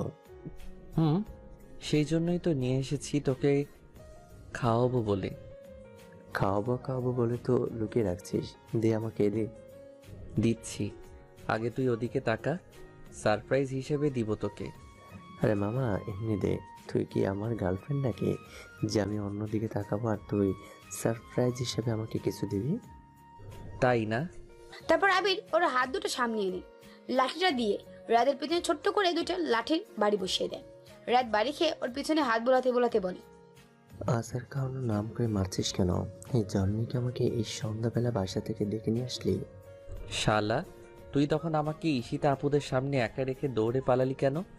তো কি করবো? তোদের মামলা তোরা বুঝিস। আমি কেন মিশে ওনার সামনে বলি পাটা হতে যাব? আর আমি ভয় পেয়ে গেছিলাম কিনা, তাই দৌড়ে পালিয়েছি। তুই কেন ওখানে দাঁড়িয়েছিলি? তুইও তো আমার পিছন পিছন দৌড়ে ওখান থেকে পালাতে পারতি। শালা, তারপর আবির রিয়াদের মধ্যে অল্প কিছুক্ষণ একটু হাতাহাতি হয়। শেষে দুজনেই ক্লান্ত হয়ে বেঞ্চে বসে যায়। শালা গন্ডার, যা সিগারেট নিয়ে আয়। তোর সাথে মারামারি করতে করতে ক্লান্ত আমি। 50 টাকা দে। 50 টাকা কেন? সিগারেট তো 10 টাকা করে, দুজনের জন্য দুইটা 20 টাকা। তাহলে 50 টাকা কেন চাচ্ছিস? 20 টাকার সিগারেটের দাম আর 30 টাকা আমার চার্জ। আচ্ছা ঠিক আছে, এই নে ফকির 50 টাকা। তারপর আবির বেঞ্চে বসে ফেসবুকিং করছে। আবির আর দোকানে সিগারেট আনতে যাচ্ছে। বন্ধু বান্ধবের আড্ডায় কি সিগারেট ছাড়া জমে বলেন? 2 মিনিটের মধ্যেই রিয়াদ সিগারেট ধরিয়ে দিল। আবির দিকে আসতে থাকে। ওকে আসতে দেখে রিয়াদ উঠে দাঁড়ায়, নয়তোবা ছেলে একাই দুটো সিগারেট শেষ করে দিবে। ঠিক তখনই এই রাস্তা দিয়ে আবিরের আব্বু অফিসে একজন সহকারী যাচ্ছিল। সে আবিরকে চেনে। তাকে আসতে দেখে রিয়াদ আবিরকে কেস খাওয়ানোর জন্য সিগারেটটা হাতে নিয়ে আবিরের দিকে দৌড়ে আসতে থাকে আর চিৎকার করে বলতে থাকে, আবির এই নে বন্ধু আবির, ধর। ওই না না। বলে আবির দৌড়াতে থাকে। ওদিকে আবিরের আব্বুর অফিসের সহকারী উনি সব দাঁড়িয়ে দাঁড়িয়ে দেখছে। আবির দৌড়াচ্ছে আর পেছনে পেছনে রিয়াদ দৌড়াচ্ছে সিগারেট নিয়ে। দেখছেন ভাই, বন্ধু বান্ধব কিভাবে কেস খাওয়াই দেয়। আবির দৌড়াতে দৌড়াতে একটা চিপায় গিয়ে দাঁড়ায়। ওর পিছনে পিছনে রিয়াদ এসেও দাঁড়িয়ে গেল আর খিলখিল করে হেসে বলল, কেমন দিলাম বন্ধু? শালা মজা করিস? তুই জানিস না ওই আঙ্কেলটা আমার আব্বুর অফিসেই জব করে? এখন যদি আব্বুকে সব বলে দেয় তো কি হবে? আরে কিচ্ছু বলে দিবি না, নে ধর এখানে সিগারেট নে। দেখ, আমি সত্যি সত্যি যদি বাসায় কট খাই তাহলে কিন্তু তোরেও আমি ছাড়বো না, বলে দিলাম। আরে নে ধর, এখন এইসব নেগেটিভ চিন্তা করা বাদ দে। এরপর তারা দুই বন্ধু মিলে আর বেশিক্ষণ আড্ডা দিয়ে যে যার মতো বাসায় চলে যায়। আবির বাসায় আসতে দেখে তার আব্বুর বাসায় চলে আসছে। মনে হয় আমি বাসায় ঢুকতে একটু লেট করে ফেলছি আবির। আবিরের আব্বু তাকে দেখে কিছু কথা শুনিয়ে জিজ্ঞেস করে, তোমার নতুন কলেজ, তোমার পড়াশোনা কেমন হচ্ছে, আর তুমি এত রাতে বাইরে কেন? আবির তুমি কি দিন দিন কিন্তু আমার অবাধ্য হয়ে যাচ্ছ? এরকম আরো কিছু কথা শুনিয়ে দেয় আবিরের আব্বু। এরপর তাকে ভেতরে আসতে বলে। আবির বাসায় ভেতরে এসে আব্বু আম্মু সবার সাথে বসে রাতের খাবার খেয়ে নেয়। এরপর খাওয়া শেষ করে নিজের রুমে গিয়ে শুয়ে পড়ে। এর মধ্যে আবিরের ফোনে রিংটা বেজে ওঠে। আবির ফোনের স্ক্রিনের দিকে তাকিয়ে দেখে আননোন নাম্বার। তাই আবির আর ফোনটা রিসিভ করলো না। অমনি ফোনটাকে সাইড রেখে ঘুমিয়ে পড়ল। এভাবে আরো 2 সপ্তাহ কেটে যায়। আর এই 2 সপ্তাহের মধ্যে ঈশিতা আবিরকে অনেকভাবে টর্চার করে, আদরও করে। আদর বলতে আপনারা আবার অন্য কিছু মাইন্ড করেন না, এটা হচ্ছে অন্য আদর, যেটা আবিরের কেবল নিজের দিক থেকে অনুভব করতে পারে।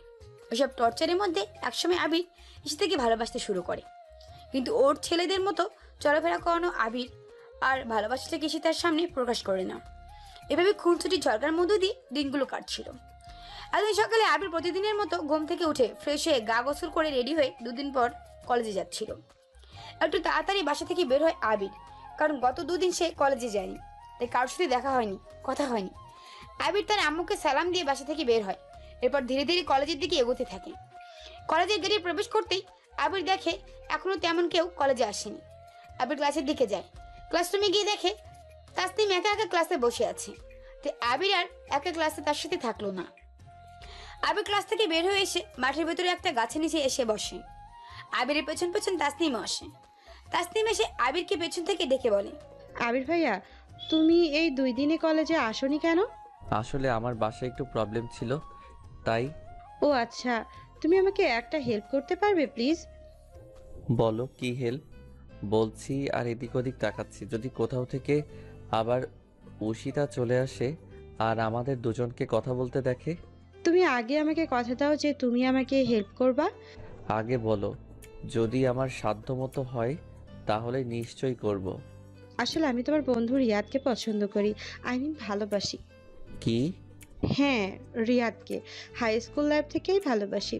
আমি ওকে স্কুল লাইফ থেকেই চিনি, কিন্তু ও আমাকে চেনে না। আসলে আমাদের সামনের বাসায় ওরা ভাড়া থাকতো। সেখান থেকেই আমি ওকে চিনি। আর ধীরে ধীরে আমার ওকে ভালো লাগতে শুরু করে। এখন আমি ওকে ভালোবাসি, কিন্তু বলতে পারি না। আর বলবোই বা কিভাবে? ও তো আমার সাথে ঠিক করে কথাই বলে না। অনেক কষ্ট করে আমি ওর ফেসবুক আইডিটা নিয়েছিলাম। আমি একদিন রিয়াদকে জিজ্ঞাসা করি, তুমি আমার সাথে কথা বলো না কেন? তার উত্তরে রিয়াদ বলেছিল ওর নাকি আমার সাথে কথা বলতে লজ্জা লাগে, তাই আমার সাথেও বেশি কথা বলে না। তাই এখন যা করার আপনাকেই করতে হবে। এর মধ্যে আমি কি করব? তুমি রিয়াদের বেস্ট ফ্রেন্ড। তুমি যদি রিয়াদকে বলো আমি ওকে পছন্দ করি, আমি ওকে ভালোবাসি, তাহলে ও নিশ্চয়ই তোমার কথা শুনবে। ও কখনোই তোমার কথা ফেলবে না। তাই প্লিজ আমার এই উপকারটা করো। আমি রিয়াদকে ছাড়া বাঁচবো না। তাই? হুম। আচ্ছা থাক, আমার বন্ধুর জন্য আর তোমাকে মরতে হবে না। আমি দেখছি তোমাদের বিষয়টা। তুমি কোনো চিন্তা করো না। মনে করো তোমাদের কাজটা হয়ে গেছে। অনেক অনেক ধন্যবাদ আপনাকে আবির ভাইয়া। ভাইয়া এই চিঠিটা নেন, এইটা আমি আপনার বন্ধুকে দিয়ে দিন প্লিজ। আচ্ছা, দিয়ে দিব। তারপর আবির সেই তাসনিমের হাত থেকে রিয়াদের চিঠিটা নিয়ে যাবে। তখন কোথা থেকে যেন সেখানে ঈশিতা এন্ট্রি হয়, আর সে আবিরকে তাসনিমের চিঠিটা দিচ্ছে। সেটা দিতে দেখে নেয়। তাসনিম আবিরের হাতের চিঠিটা নিয়ে ক্লাসে চলে যায়। তারপর আবির কলেজ গেটের দিকে তাকিয়ে দেখে ঈশিতা তার দিকে অগ্নিদৃষ্টি নিয়ে এগিয়ে আসছে। আবির তখন চিঠিটা লুকিয়ে নেয়। এরপর ঈশিতা আবিরের সামনে এসে বলে, ওই শয়তান, তুই আবার ওই মেয়েটার সাথে কি কথা বলছিলি? আর আমাকে দেখে কি লুকোচ্ছিস? তোর হাতে কি দেখি? চিঠি। চিঠি মানে? ওই মেয়ে কি তোকে লাভ লেটার দিছে নাকি? আমি তো আজ ওকে মার্ডার করেই ফেলবো। ওর এত বড় সাহস! দেখি চিঠিটা আমার হাতে দে। না না, এটা তোমাকে দেওয়া যাবে না। আবির, আমি কিন্তু রেগে আছি, বেশি কথা বলবি না বলে দিলাম। চিঠিটা এক্ষুনি আমার হাতে দে। এরপর ঈশিতা জোর করে আবিরের হাত থেকে চিঠিটা কেড়ে নেয় আর চিঠিটা হাতে নিয়ে জোরে জোরে পড়তে থাকে। প্রিয়, আজ থেকে 2 বছর আগে আমি যখন তোমাকে প্রথম ছাদে খালি গায়ে অবস্থায় দেখেছিলাম, তখনই আমি তোমাকে দেখে ক্রাশ খেয়ে যাই এবং ধীরে ধীরে তোমার প্রতি একটা ভালো লাগা অনুভব হয়। আমি রোজ তোমায় লুকিয়ে লুকিয়ে দূর থেকে দেখতাম। প্রথমে দেখতেই তুমি আমার মনে জায়গা করে নিয়েছো। আমি তোমাকে কখন যে ভালোবেসে ফেলেছি তা আমি নিজেও জানি না। আমি জানি না তুমি কি আমার হবে নাকি আমি তোমার হব। আমি সবসময় তোমাকে এক নজর দেখার জন্য ছটফট করি, কিন্তু কখনোই তোমাকে সামনাসামনি বলতে পারতাম না ভালোবাসি। যদি তুমি আমাকে ফিরিয়ে দাও সেই ভয়ে। হিতি তোমার জন্য অপেক্ষা করতে থাকা তোমার ভালোবাসা, তাসলিম। চিঠিটা পড়ে ঈশিতার ভুল বুঝে কান্না করে দেয়। ও সত্যি সত্যি ভেবেছিল চিঠিটা আবিরের জন্য। আমি সত্যি তোকে অনেক ভালো মনে করেছিলাম।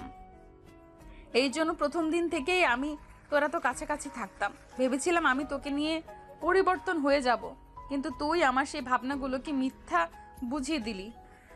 আমার বিশ্বাসের সৎ ব্যবহার করলি তুই। কি বলছো এসব? আমি তোমার কথা কিছুই বুঝতে পারছি না। চুপ, একদম চুপ। তোকে আর কিচ্ছু বলতে হবে না। আমি চলে যাচ্ছি, আর কখনো তোমাকে বিরক্ত করব না, তোমাকে শাসনও করব না। ভালো থেকো তুমি ওই মেয়েকে নিয়ে। এরপর ঈশিতা আবিরকে আর কিছু বলার সুযোগ না দিয়ে কান্না করতে করতে আবিরের সামনে থেকে চলে যায়। আবির বুঝছে না ঈশিতা আবিরের পুরো কথাটা না শুনেই কেন চিঠিটা পড়ে এত রিয়াক্ট করলো। দূর থেকে তাসনিম এগুলো দেখে আবিরের কাছে এসে বলে, সরি ভাইয়া, আসলে এগুলোর জন্য আমি দায়ী। আমার জন্য এইগুলো হলো। তুমি ক্লাসে যাও, আমি বাসায় গিয়ে রিয়াদকে সব বলবো। আজকে আর ক্লাস করব না আমি। এরপর তাসনিম ক্লাসে চলে গেল। টিফিন পিরিয়ডের সময়ও ঈশিতার সাথে দেখা করে তাকে বলে, আসসালামু আলাইকুম আপু। ওয়ালাইকুম আসসালাম। তুমি তুমি এখানে কেন এসেছো? আসলে আপু ভুল ভাবছেন। থাক, তোমাকে আর কিচ্ছু বলতে হবে না। আমি যা বোঝার বুঝে গেছি। তুমি তো সকালে দেখলে না আমি আবিরকে যা বলার বলে দিয়েছি। আমিও সামনে আর কখনো যাব না। তোমাদের মাঝে আমি আর আসবো না। তোমরা সুখী থাকো। আমি আসলে আবির ভাইয়াকে না, বরং ওনার বন্ধু রিয়াদকে পছন্দ করি। আর সেই কথাটি আমি আবির ভাইয়ের মাধ্যমে রিয়াদের কাছে পৌঁছেছিলাম। আর আপনি যে চিঠিটা পড়েছেন ওইটা আমার লেখা ছিল রিয়াদের জন্য। আবির ভাইয়ের জন্য রিয়াদকে ওই চিঠিটা দেওয়ার জন্য আমি চিঠিটা আবির ভাইয়াকে দেই। কি? হ্যাঁ, আপনি প্লিজ ভাইয়াকে ভুল বুঝবেন না, আমি সব সত্যিটাই বললাম। এরপর ঈশিতা পুরো ব্যাপারটা ক্লিয়ার হয়। আবির তো আজকে ক্লাস না করে বাসায় চলে গেছে। আবির বাসায় এসে ফ্রেশ হয়ে খাওয়া দাওয়া করে মন খারাপ করে নিজের রুমে শুয়ে আছে। কখন যে ঘুমিয়ে পড়ছে তা সে নিজেই বলতে পারে না। বিকেলে আজানের সাথে ঘুম ভাঙলো আবিরের। আবির ঘুম থেকে উঠে ফ্রেশ হয়ে অজু করে নামাজ পড়ে নেয়, যাতে তার মনটা একটু ভালো হয়। বিকেলে নামাজ পড়ে বাসায় আসে আবির। আবির বাসার সামনে এসে দরজা কলিং বেল বাজাতেই আবিরের আম্মু সে দরজা খুলে দেয়। কি রে বাবা, তোর মুখটা এমন শুকিয়ে আছে কেন? কিছু হয়েছে কি? না আম্মু, কিছু হয়নি, একটু ভারী কণ্ঠে বললাম। তোর গলাটা এমন শোনাচ্ছে কেন? বললাম তো কিছু হয়নি। এরপর আবির তার আম্মুকে পাশ কাটিয়ে বাসার ভিতরে প্রবেশ করে, আবারও তার রুমে এসে শুয়ে পড়ে। আবিরের আম্মু তার পেছন পেছন রুমে আসে। আবির, তোর কি শরীরটা খারাপ লাগছে? কি হয়েছে তোর? আর আজকে কলেজ থেকে এত তাড়াতাড়ি চলে এসেছিস যে? এমনি আম্মু, ভালো লাগছিল না তাই। তুই আমার সাথে মিথ্যে কথা কেন বলছিস? আম্মু, আমার খিদে পেয়েছে, চলো খেতে দাও। তারপর আবির তার আম্মুকে নিয়ে নিচে খাবার টেবিলে যায়, যাতে খাবারের মাধ্যমে হলেও তার আম্মু একটু চুপ থাকে। আবির খাওয়া শেষ করে রিয়াদকে কল দেয়। হ্যালো বন্ধু। কি রে, তুই আজকে কলেজে এসে নাকি ক্লাস না করে চলে গেছিস? আমি এসে শুনলাম। আসলে একটা জরুরি কাজ ছিল, তাই তাড়াতাড়ি চলে আসতে হয়েছিল। ও আচ্ছা। রিয়া, তোকে একটা কথা বলার আছে, রাখবি তো আমার কথাটা? অবশ্যই দোস্ত, তুই বলবি আর আমি রাখবো না? তুই শুধু একটা বার বলি দেখ। আগে ওয়াদা কর আমার কথাটা তুই রাখবি। কি এমন কথা যার জন্য তুই ওয়াদা করিয়ে নিচ্ছিস? আসলে তাসনিম তোকে সেই স্কুল লাইফে চেনে আর তোকে ভালোবাসে। ও নাকি তোকে অনেকবার বলতে গিয়েও বলতে পারেনি, তুই যদি ওকে রিজেক্ট করে দিস সেই ভয়ে।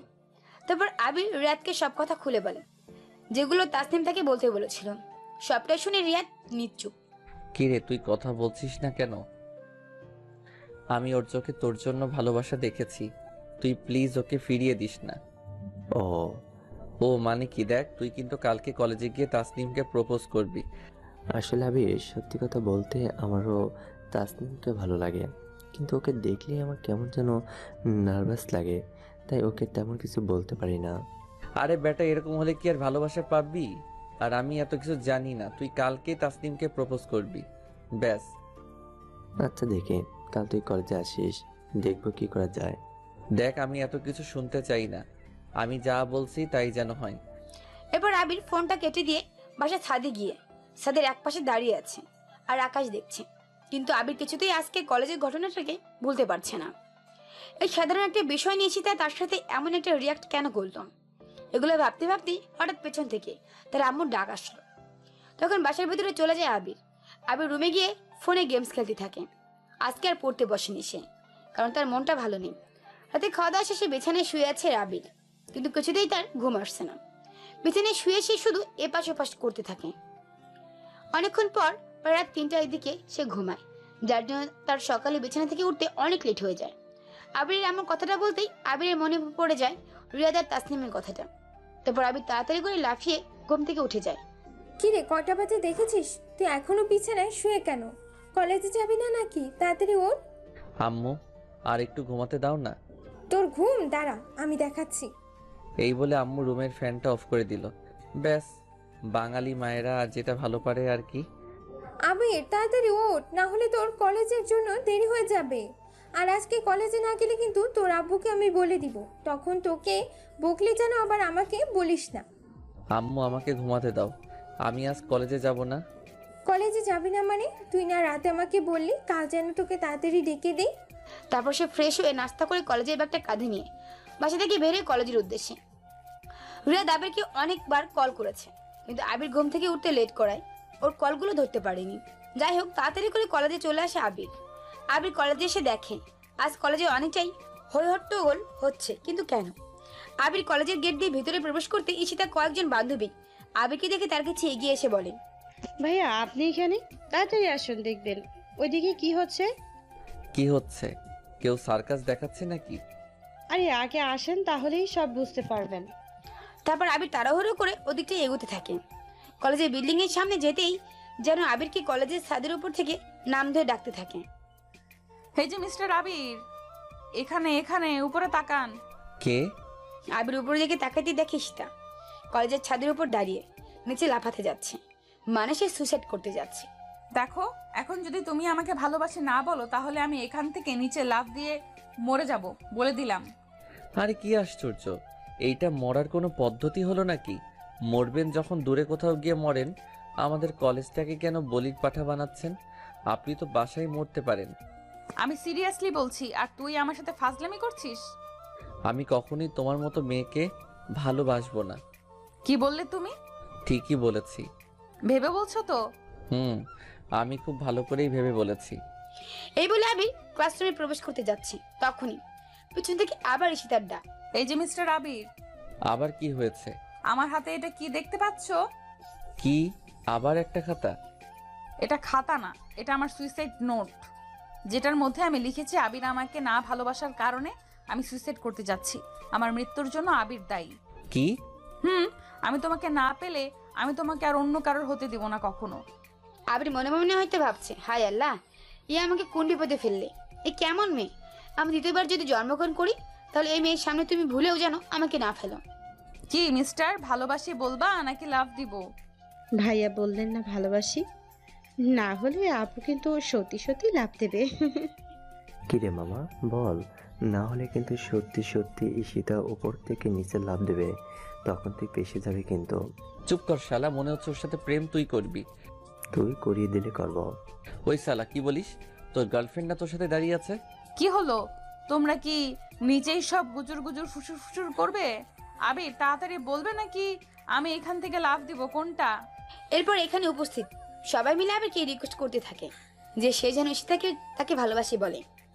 আবির মনে মনে ভাবতেছে সে এখনো হয়তো একদম পাগল হয়ে যাবে। ভালোবাসি বলার আগেই মেয়ে এত জ্বালাচ্ছে, তাহলে ভালোবাসি বলার পর না জানি কি করবে, কে জানে, এসে ভাবছিল আবির। এরপর আবির নিচে দাঁড়িয়ে দাঁড়িয়ে এক প্রকার কান্না করার ভান করতে থাকে। এই কি পিচ্ছি, তুমি কান্না করছো কেন? এমনিতেও আমি মরে গেলে তো তোমাকে জেলে বসে সারা জীবন কান্না করতেই হবে, তখন কেঁদো। আমি এখন 1 থেকে 5 অবধি গুনবো, এর মধ্যে তুমি যদি আমাকে ভালোবাসি না বলো, তাহলে আমি এখান থেকে সোজা নিচে লাফ দিব। এই 1 2 3। ভালোবাসি। আবির তখন চিৎকার করে আর কোনো উপায় না পেয়ে ঈশিতাকে ভালোবাসি বলে দেয়। আসলে পাগলটা তো থামাতে হবে। আবির ভালোবাসি বলাতেই নিচে থাকা রিয়াদ, ওর গার্লফ্রেন্ড, তাসনিম সহ বাকি সব শিক্ষার্থীরা একসাথে ইয়াহু বলে খুশিতে একটা চিৎকার দেয়। Yahoo, yes. কলেজের ছাদ থেকে ঈশিতা দৌড়ে নিচে আসলো, আর এদিকে সবাই মিলে আবিরকে কোলে তুলে নিয়ে নাচানাচি শুরু করে দিল। মনে হয় সে এক অন্য কোনো গ্রহ থেকে প্রথমবার পৃথিবীতে এসেছে এমন অবস্থা। ঈশিতা দৌড়ে নিচে এসে আবিরকে যে জড়িয়ে ধরতে যাবে, তখন আবির ওকে বাধা দেয়। মানে এক্ষুনি প্রেম হলো আর এক্ষুনি জড়িয়ে ধরবে, তাও কিনা এত সব শিক্ষার্থীদের মধ্যে। দেখো, এসব জড়িয়ে ধরা চুমু খাওয়া সব বিয়ের পরে হবে, এখন এসব কিছুই না। ওকে, নো প্রবলেম। ভালোবাসি বলছো এটাই অনেক, পরে যখন তোমাকে নিজের করে পাবো তখন এমনিতেও তো সব হবে। ঈশিতার হাসি দেখে আবিরের যেন গা জ্বলে যাচ্ছে। আবির তো আগে থেকে ঈশিতাকে পছন্দ করে, কিন্তু ওর ছেলেদের মতো চলাফেরা আর ছেলেদের মতো ড্রেস আপ পরা কারণে আবির ওর প্রতি তার ভালোবাসা প্রকাশ করে না। সে চায় ঈশিতাকে পরিবর্তন করতে। আবির ঈশিতাকে ভালোবাসে বলতে আজকের মতো সবকিছু ঠিক হয়ে গেল। ধীরে ধীরে কলেজের সব স্যার ম্যাডামরা চলে আসলো আর ক্লাসের সময় হয়ে গেল। ক্লাসে বেল পড়ে গেল, সবাই যে যার মতো ক্লাসে চলে গেল। আবির আর রিয়াদও ক্লাসে চলে গেল। ঈশিতাও আবিরকে বাই বলে তার ক্লাসে চলে গেল। এরপর ক্লাসে তানিয়া ম্যাডাম আসলো। ম্যাডাম এসে একটু পর আবিরের কাছে এগিয়ে এসে আবিরের সাথে কথা বলে। কি ব্যাপার দুষ্টু ছেলে, কেমন আছো? জি আলহামদুলিল্লাহ। ম্যাডাম আপনি কেমন আছেন? ভালো। তোমাকে দেখে আজকে কেমন যেন মনে হচ্ছে। বাসা থেকে আম্মুর সাথে ঝগড়া করে এসেছো নাকি? না ম্যাডাম, কি যে বলেন না, আমি তো ভালো ছেলে। Good boy. এরপর ধীরে ধীরে কলেজে কয়েকটা ক্লাস শেষ করে আবির। ক্লাস শেষ করে কাউকে কিছু না জানিয়ে আবির আর রিয়াদ ছুটির আগে কলেজ থেকে বের হয়ে বাসায় চলে আসে। আবির বাসায় ফিরতেই দেখে তার আব্বু আম্মু আর লামিয়া, অর্থাৎ তার ছোট বোন সহ সবাই রেডি হয়ে কোথায় যেন যাচ্ছে। এ কি আম্মু, তোমরা সবাই আমাকে রেখে কোথায় যাচ্ছ? আবির তুই আসছিস, ভালো হয়েছে। আসলে তোর আন্টি নাকি খুব অসুস্থ, তাই আমরা সবাই সেখানেই যাচ্ছি, তুইও চল। আম্মু আমি এভাবেই কিভাবে যাব? তো কি হয়েছে, আমার বোনের বাসায় তো যাচ্ছিস তুই। আচ্ছা ঠিক আছে চলো। এবার আবির তার আব্বু আম্মুর সাথে চলে যায় তার খালামণির বাসায়। সেখানে এসে আবির খালামণিকে সালাম দিয়ে তার শরীরের কথা জিজ্ঞেস করে। সে এখন কেমন আছে, ওষুধ ঠিকমতো খাচ্ছে কিনা, সবাই তার ঠিকমতো খেয়াল রাখছে কিনা, এসব আর কি। আবির তার খালামণির সাথে কথা বলার পর তার আম্মু তাকে একটা রুম দেখিয়ে দিল। আবির সেই রুমে গিয়ে চেঞ্জ করে ফ্রেশ হয়ে নিল। এরপর সবাই মিলে খাওয়া দাওয়া করে নিল। এর মধ্যে রাত হয়ে গেল। আবিরের খালামণি অসুস্থতার জন্য তারা সবাই দুদিন এখানে থাকে। তৃতীয় দিন সকালে এই হারামির বাচ্চা, ওঠ বলছি। দেখ কত বেলা হয়ে গেছে। খালামুনির বাসায় এসে কেউ এত বেলা অবধি ঘুমায় নাকি? সবাই কি বলবে? ওঠ। উফ হারামি, আমাকে আর একটু ঘুমাতে দাও না, উঠবো তো। কি বললি শয়তান ছেলে? নিজের মাকে কিনা হারামি বলছিস? এই দিন দেখার জন্য আমি তোকে এতদিন বড় করেছি। বারে, তুমি তো বললে হারামির বাচ্চা, তাহলে সেই হিসেবে তুমি তো আমার মা। তো বাজে কথা না বলে এখন তাড়াতাড়ি বিছানা থেকে ওঠ। আমরা আজকে বাসায় যাব। তোর বাবা কাল থেকে অফিস আছে, তাড়াতাড়ি ওঠ। আম্মু।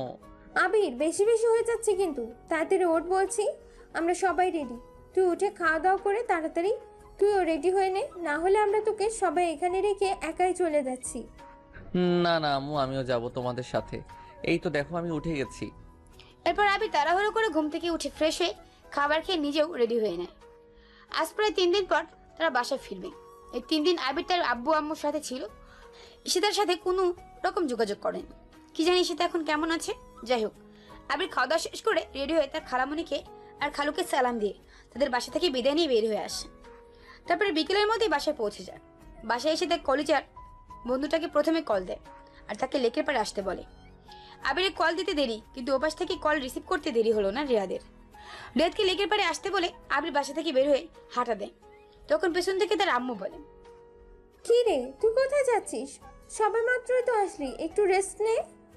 না আম্মু, আগে রিয়াদের সাথে দেখা করে আসি, তারপর এসে রেস্ট করব। ঠিক আছে যা, তবে তাড়াতাড়ি চলে আসিস। তারপর আবির লেকের পাড়ে চলে আসে। এসে দেখে আগের মতো রিয়াদ আজকেও তাড়াতাড়ি চলে এসেছে। আবির রিয়াদকে দেখে জোরে ধরে বলে, বন্ধু কেমন আছিস? আমি তো ভালো আছি, কিন্তু ঈশিতা আপু ভালো নেই।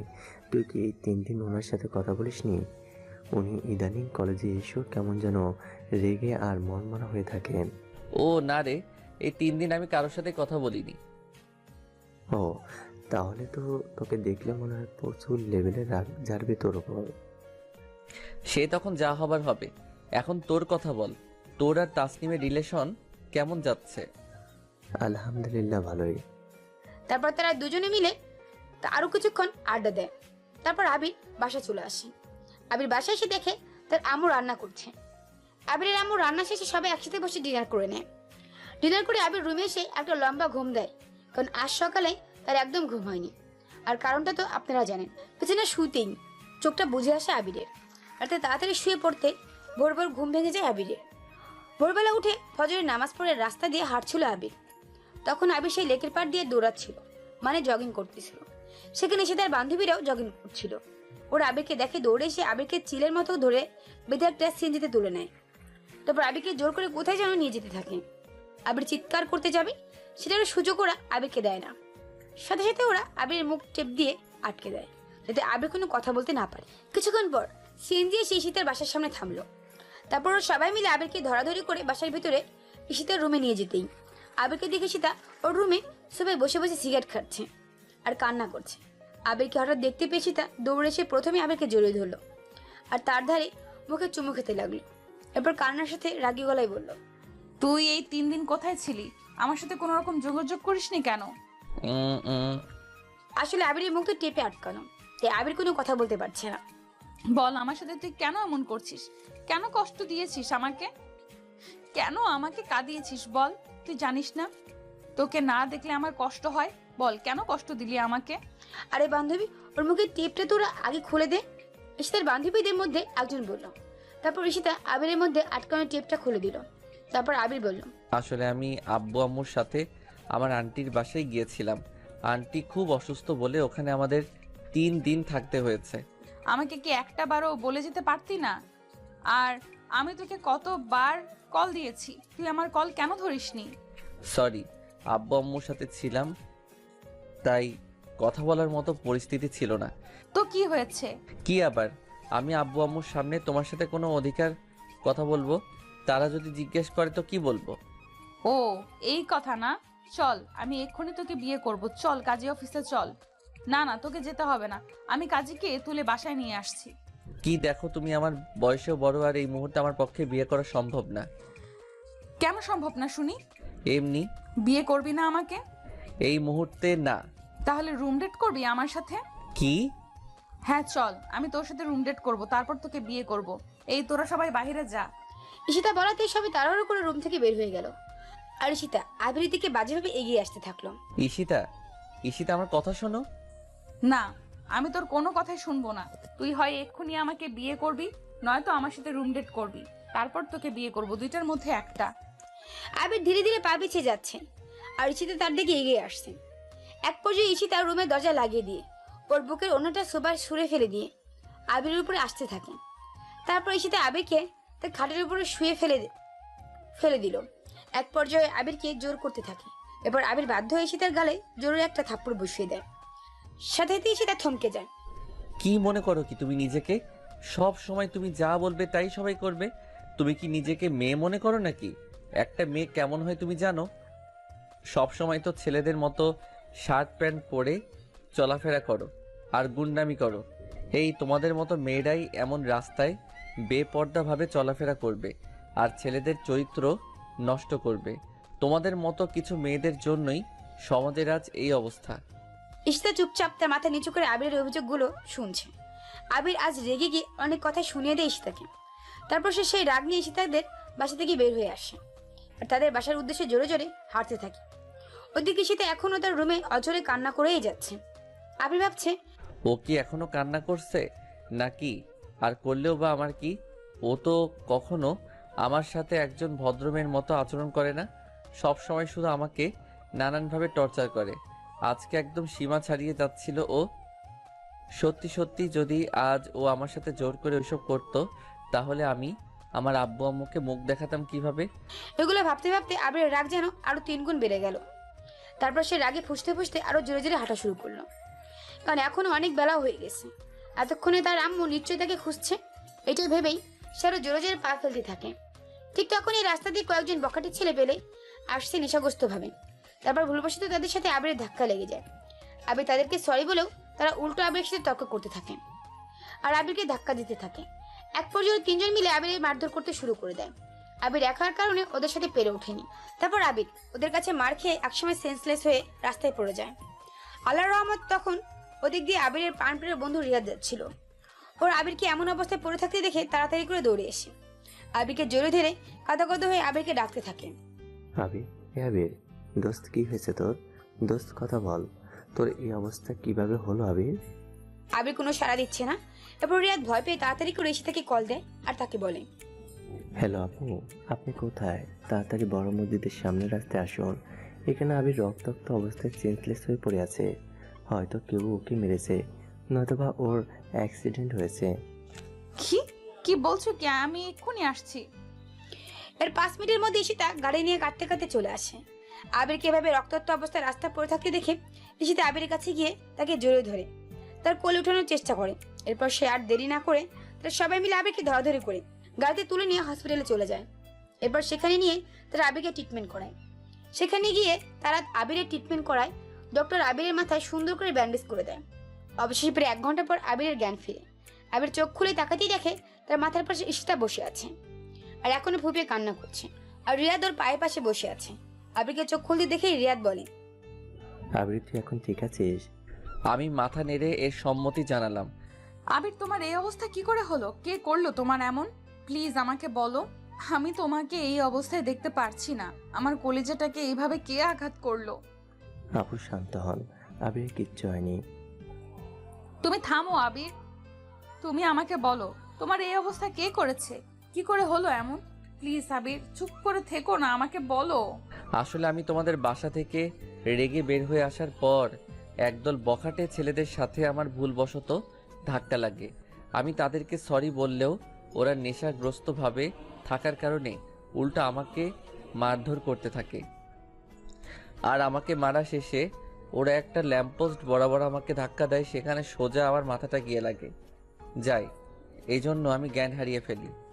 আবির, তুমি কি ওদের নাম কিছু বলতে শুনেছো? হ্যাঁ, আমাকে যখন ওরা নিচে ফেলে পা দিয়ে মারছিল, তখন একজনকে বলতে শুনেছিলাম, মিরাজ, ওকে ছেড়ে দে, নয়তো মরেই যাবে। কি? ওই মিরাজের বাচ্চা কিনা এত বড় সাহস যে কিনা তোমাকে আঘাত করে?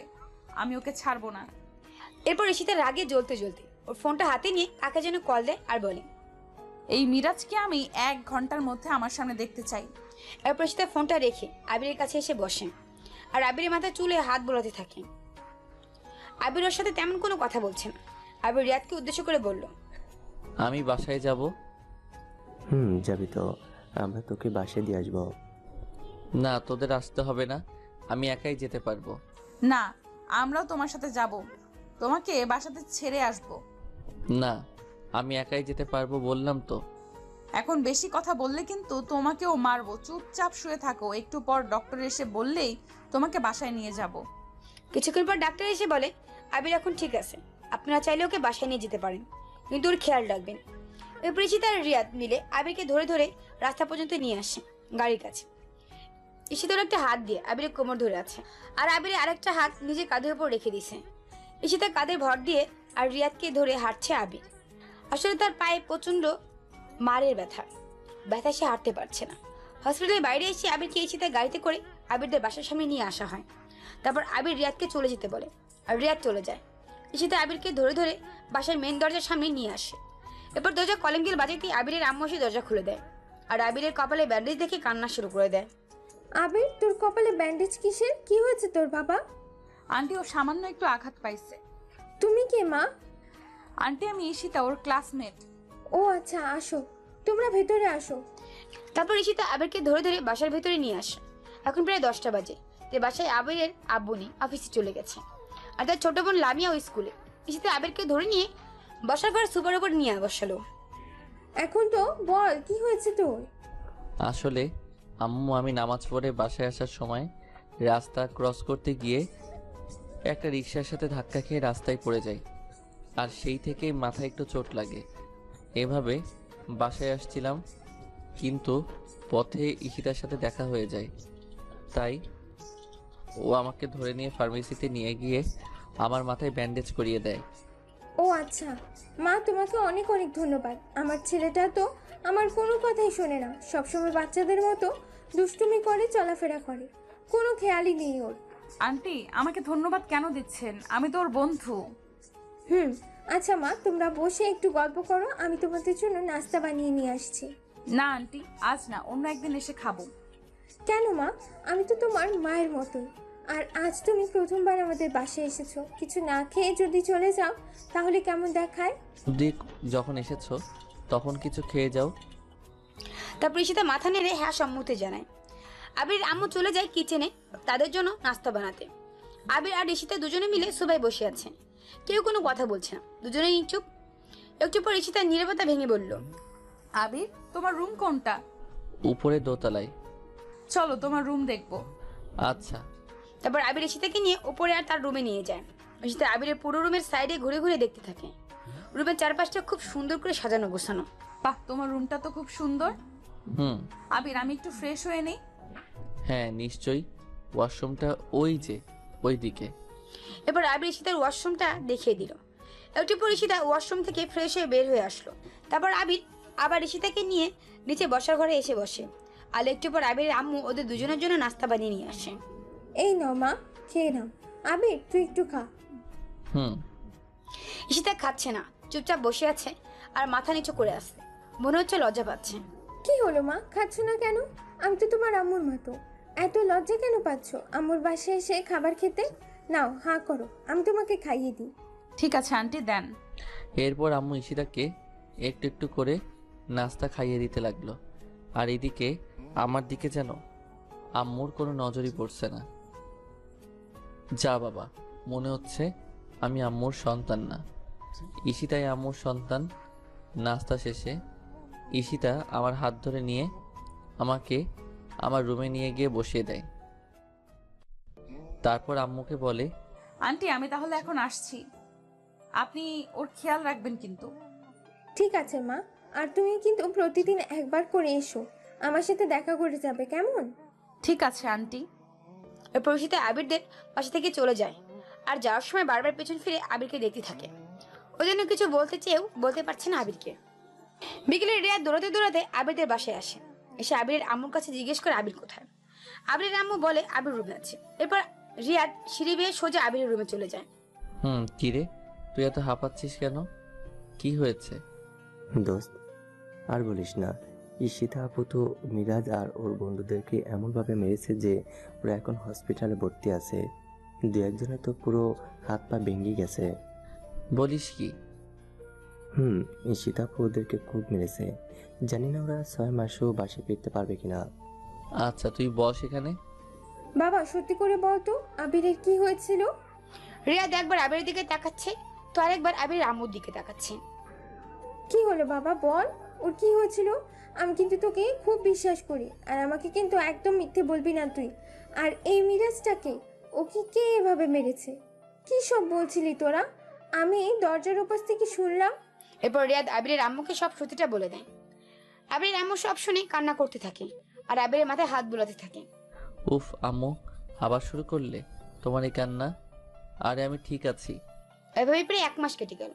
ঈশিতা প্রতিদিন আবিরের বাসায় একবার করে এসে আবিরকে দেখে যায়, কিন্তু আবির ঈশিতার সাথে ঠিক করে কথা বলে না, কারণ ওর গুন্ডাবির স্বভাব এখনো যায়নি। এখনো ছেলেদের মতো জিন্স প্যান্ট আর টি শার্টের মতো কি যেন একটা পরে থাকে। ওর আচরণ এখনো মেয়েদের মতো আসেনি।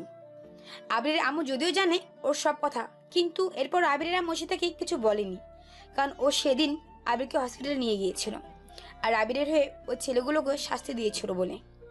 এভাবে 1 মাস পর একদিন বিকেলে আবির ছাদে বসে বসে বই পড়ছিল। এমন সময় পেছন থেকে কে যেন এসে আবিরকে জড়িয়ে ধরে। উফ আম্মু ছাড়া তো, আবার আমাকে জড়িয়ে ধরছো কেন? আম্মু না, আমি তোমাকে জড়িয়ে ধরছি, পেছনে তাকিয়ে দেখো। আরে এটা তো ঈশিতা ভয়েস, কিন্তু ও ছাদে কেন চলে এসেছে তাও এই সময়? এরপর আবির পেছনে ফিরে তাকিয়ে দেখে আজকের ঈশিতা আর বিগত দিনে ঈশিতার মধ্যে অনেক চেঞ্জ। সে তো পুরাই বিশ্বাস করতে পারছে না যে এটা স্বপ্ন নাকি বাস্তব। এটা কোন ঈশিতা? এটা কোন ঈশিতা আমার সামনে দাঁড়িয়ে আছে? আমি দেখছি ঈশিতা আজ একটা খয়েরি রঙের শাড়ি পরে আমার সামনে এসেছে, সাথে ফুল হাতাওয়ালা ব্লাউজ। চুলগুলো আজ আর সেই এলোমেলো ভাবে নেই, সুন্দর করে পেছনে চুল বাঁধা, আর তাতে গোলাপ ফুল, হাতে কাচের নীল রেশমি চুড়ি আর ঠোঁটে লাল লিপস্টিক, চোখে কাজল, সাথে ঝুমকো, কানের দুল, গলায় সুন্দর একটা চেইন মালা। সব মিলিয়ে আজ ঈশিতাকে একদম মেলানোই যাচ্ছে না। আমি নিজের হাতে একটা চিমটি কেটে নিলাম। আসলে আমি ক্লিয়ার হতে চাচ্ছি যে এটা স্বপ্ন নাকি বাস্তব। ঈশিতা আজ শার্ট প্যান্ট ছেড়ে এভাবে এতটা পরিবর্তন হয়ে আমার সামনে এসেছে। আমি কিছু না বলে প্রায় 3 মিনিট ওর দিকে তাকিয়ে ক্রাশ হয়ে আছি, চোখ যেন পারছি না। কি হলো এভাবে হা করে তাকিয়ে কি দেখছো? আমি তোমার ঈশিতা। সরি, আমার কোনো ব্যক্তিগত কেউ নেই এই নামে। সেই জন্যই তো তোমার ব্যক্তিগত কেউ হতে আমি এসেছি, নিজেকে বদলে। আবির বিশ্বাস করো, আমি শুধু তোমার জন্য নিজেকে এতটা বদলে ফেলেছি। আসলে ছোটবেলায় মা মারা যাওয়ার পর বাবার কাছে একাই লালন পালন হই। আমি কিছুটা বড় হওয়ার সাথে সাথে নানানভাবে ছেলেরা আমাকে বাইরে ইফটিজিং করতে থাকে, নানানভাবে আমাকে ভালোবাসার কথা বলে আমার বাবার সম্পত্তির লোভে। এই সমস্ত ইফটিজিং থেকে বাঁচতে আর সমাজে আমার মতো কিছু মেয়েদেরকে ছেলেদের ইফটিজিং থেকে বাঁচাতে আমি এমনভাবে চলাফেরা করতাম নিজের নিরাপত্তার জন্য। আর এখন আমি তোমাকে আমার ব্যক্তিগত দেহরক্ষী করে রাখতে চাই সারা জীবনের জন্য। আবির, আমি তোমার বউ হতে চাই। তুমি কি আমাকে একটিবার সুযোগ দিবে নিজেকে পরিবর্তন করার? আমি সত্যিই তোমাকে অনেক ভালোবাসি। আমি তোমাকে ছাড়া আর থাকতে পারবো না। আমি জানি না তুমি আমার কথাগুলো কিভাবে নিবে, কিন্তু এটাই সত্যি। আমি তোমাকে প্রথম দিন আমাদের বাড়ির সামনে দেখেই তোমাকে ভালোবেসে ফেলেছিলাম। এরপর ধীরে ধীরে তোমাকে যত চিনেছি, যত দেখেছি, ততই তোমাকে ভালোবেসে ফেলেছি, যার জন্য এখন আমার তোমাকে ভোলা একদমই সম্ভব না। আবির, তুমি কি আমাকে একটিবার সুযোগ দেবে তোমাকে নিজের করে ভালোবাসার, সারা জীবন তোমার পাশে থাকার এবং বয়স্ককালে তোমার নিরাপত্তার একমাত্র সঙ্গী হওয়ার? আমি শুধু চুপচাপ ঈশিতার কথাগুলো শুনছি, কোনো কথা বলছি না। কি হলো আবির, উত্তর দাও। আজ হয়তো তুমি আমাকে নিজের করে নিবে, নয়তোবা আমাকে তুমি নিজের হাতে মেরে ফেলবে। আবির, আমি সত্যি তোমাকে ছাড়া থাকতে পারবো না। অনেক ভালোবেসে ফেলেছি তোমাকে। তুমি আমাকে যা বলবে, যেভাবে বলবে আমি সেভাবেই চলবো। তবু প্লিজ তুমি আমাকে দূরে ঠেলে দিও না। বলে ঈশিতা আমার হাত ধরে কান্না করতে থাকে। আমি এখনো নিশ্চুপ আছি। কি হলো আবির, কথা বলছো না কেন? আমার প্রতি কি এখনো ঘৃণা জমে আছে তোমার, নাকি আমাকে এখনো মেয়ে বলে মনে হচ্ছে না? বলো, আমি কি করলে তুমি আমাকে ভালোবাসবে? আমি তাই করতে রাজি আছি। আমি এখনো নিশ্চুপ। আসলে আমিও তো ঈশিতাকে পছন্দ করি, কিন্তু ওর ছেলেদের মতো চলাফেরা আর এলাকায় এমন গুন্ডামির জন্য ওকে আমার ভালোবাসার কথাটা বলিনি। আমি শুধু চেয়েছিলাম ওকে একটু পরিবর্তন করতে, ওকে বোঝাতে যে একটা মেয়ের সমাজে কেমনভাবে চলাফেরা করা উচিত। আর আজও সেটা বুঝতে পেরেছে। তাই আমার আর ওর প্রতি কোনো অভিযোগ নেই, কোনো অপছন্দ নেই। তাই সব কিছু ভুলে আমি বসা থেকে উঠে দাঁড়িয়ে ঈশিতার 2 হাত আমার বুকের সাথে জড়িয়ে ধরে বললাম, আমার জন্য কিচ্ছু করতে হবে না, শুধু নিজেকে এভাবেই সারা জীবন বাঁচিয়ে রাখো আর আমাকে এভাবেই ভালোবাসো। আমিও সারা জীবন এভাবেই তোমার ভালোবাসা জোরে থাকতে চাই। আমিও যে তোমাকে অনেক বেশি ভালোবাসি আমার পাগলি। এরপর আবির মুচকে একটা হাসি দিয়ে ঈশিতাকে তার বুকে জড়িয়ে নেয়, আর সে শক্ত করে জড়িয়ে ধরে আরো বেশি করে কেঁদে দেয়। কি হলো জান, এখন কান্না করছো কেন? খুশিতে। পাগলি। আমি শুধু তোমার পাগলি, আর সারা জীবন তোমার পাগলি হয়েই বাঁচতে চাই। আমার ভালোবাসিটা, আমার সারা জীবনটা আমি তোমাকে ভালোবেসে কাটিয়ে দিতে চাই। এইভাবেই রাখবে তো আমায় সারা জীবন তোমার বুকের মধ্যে? আই লাভ ইউ ফপি। আই লাভ ইউ টু আমার কলিজাটা।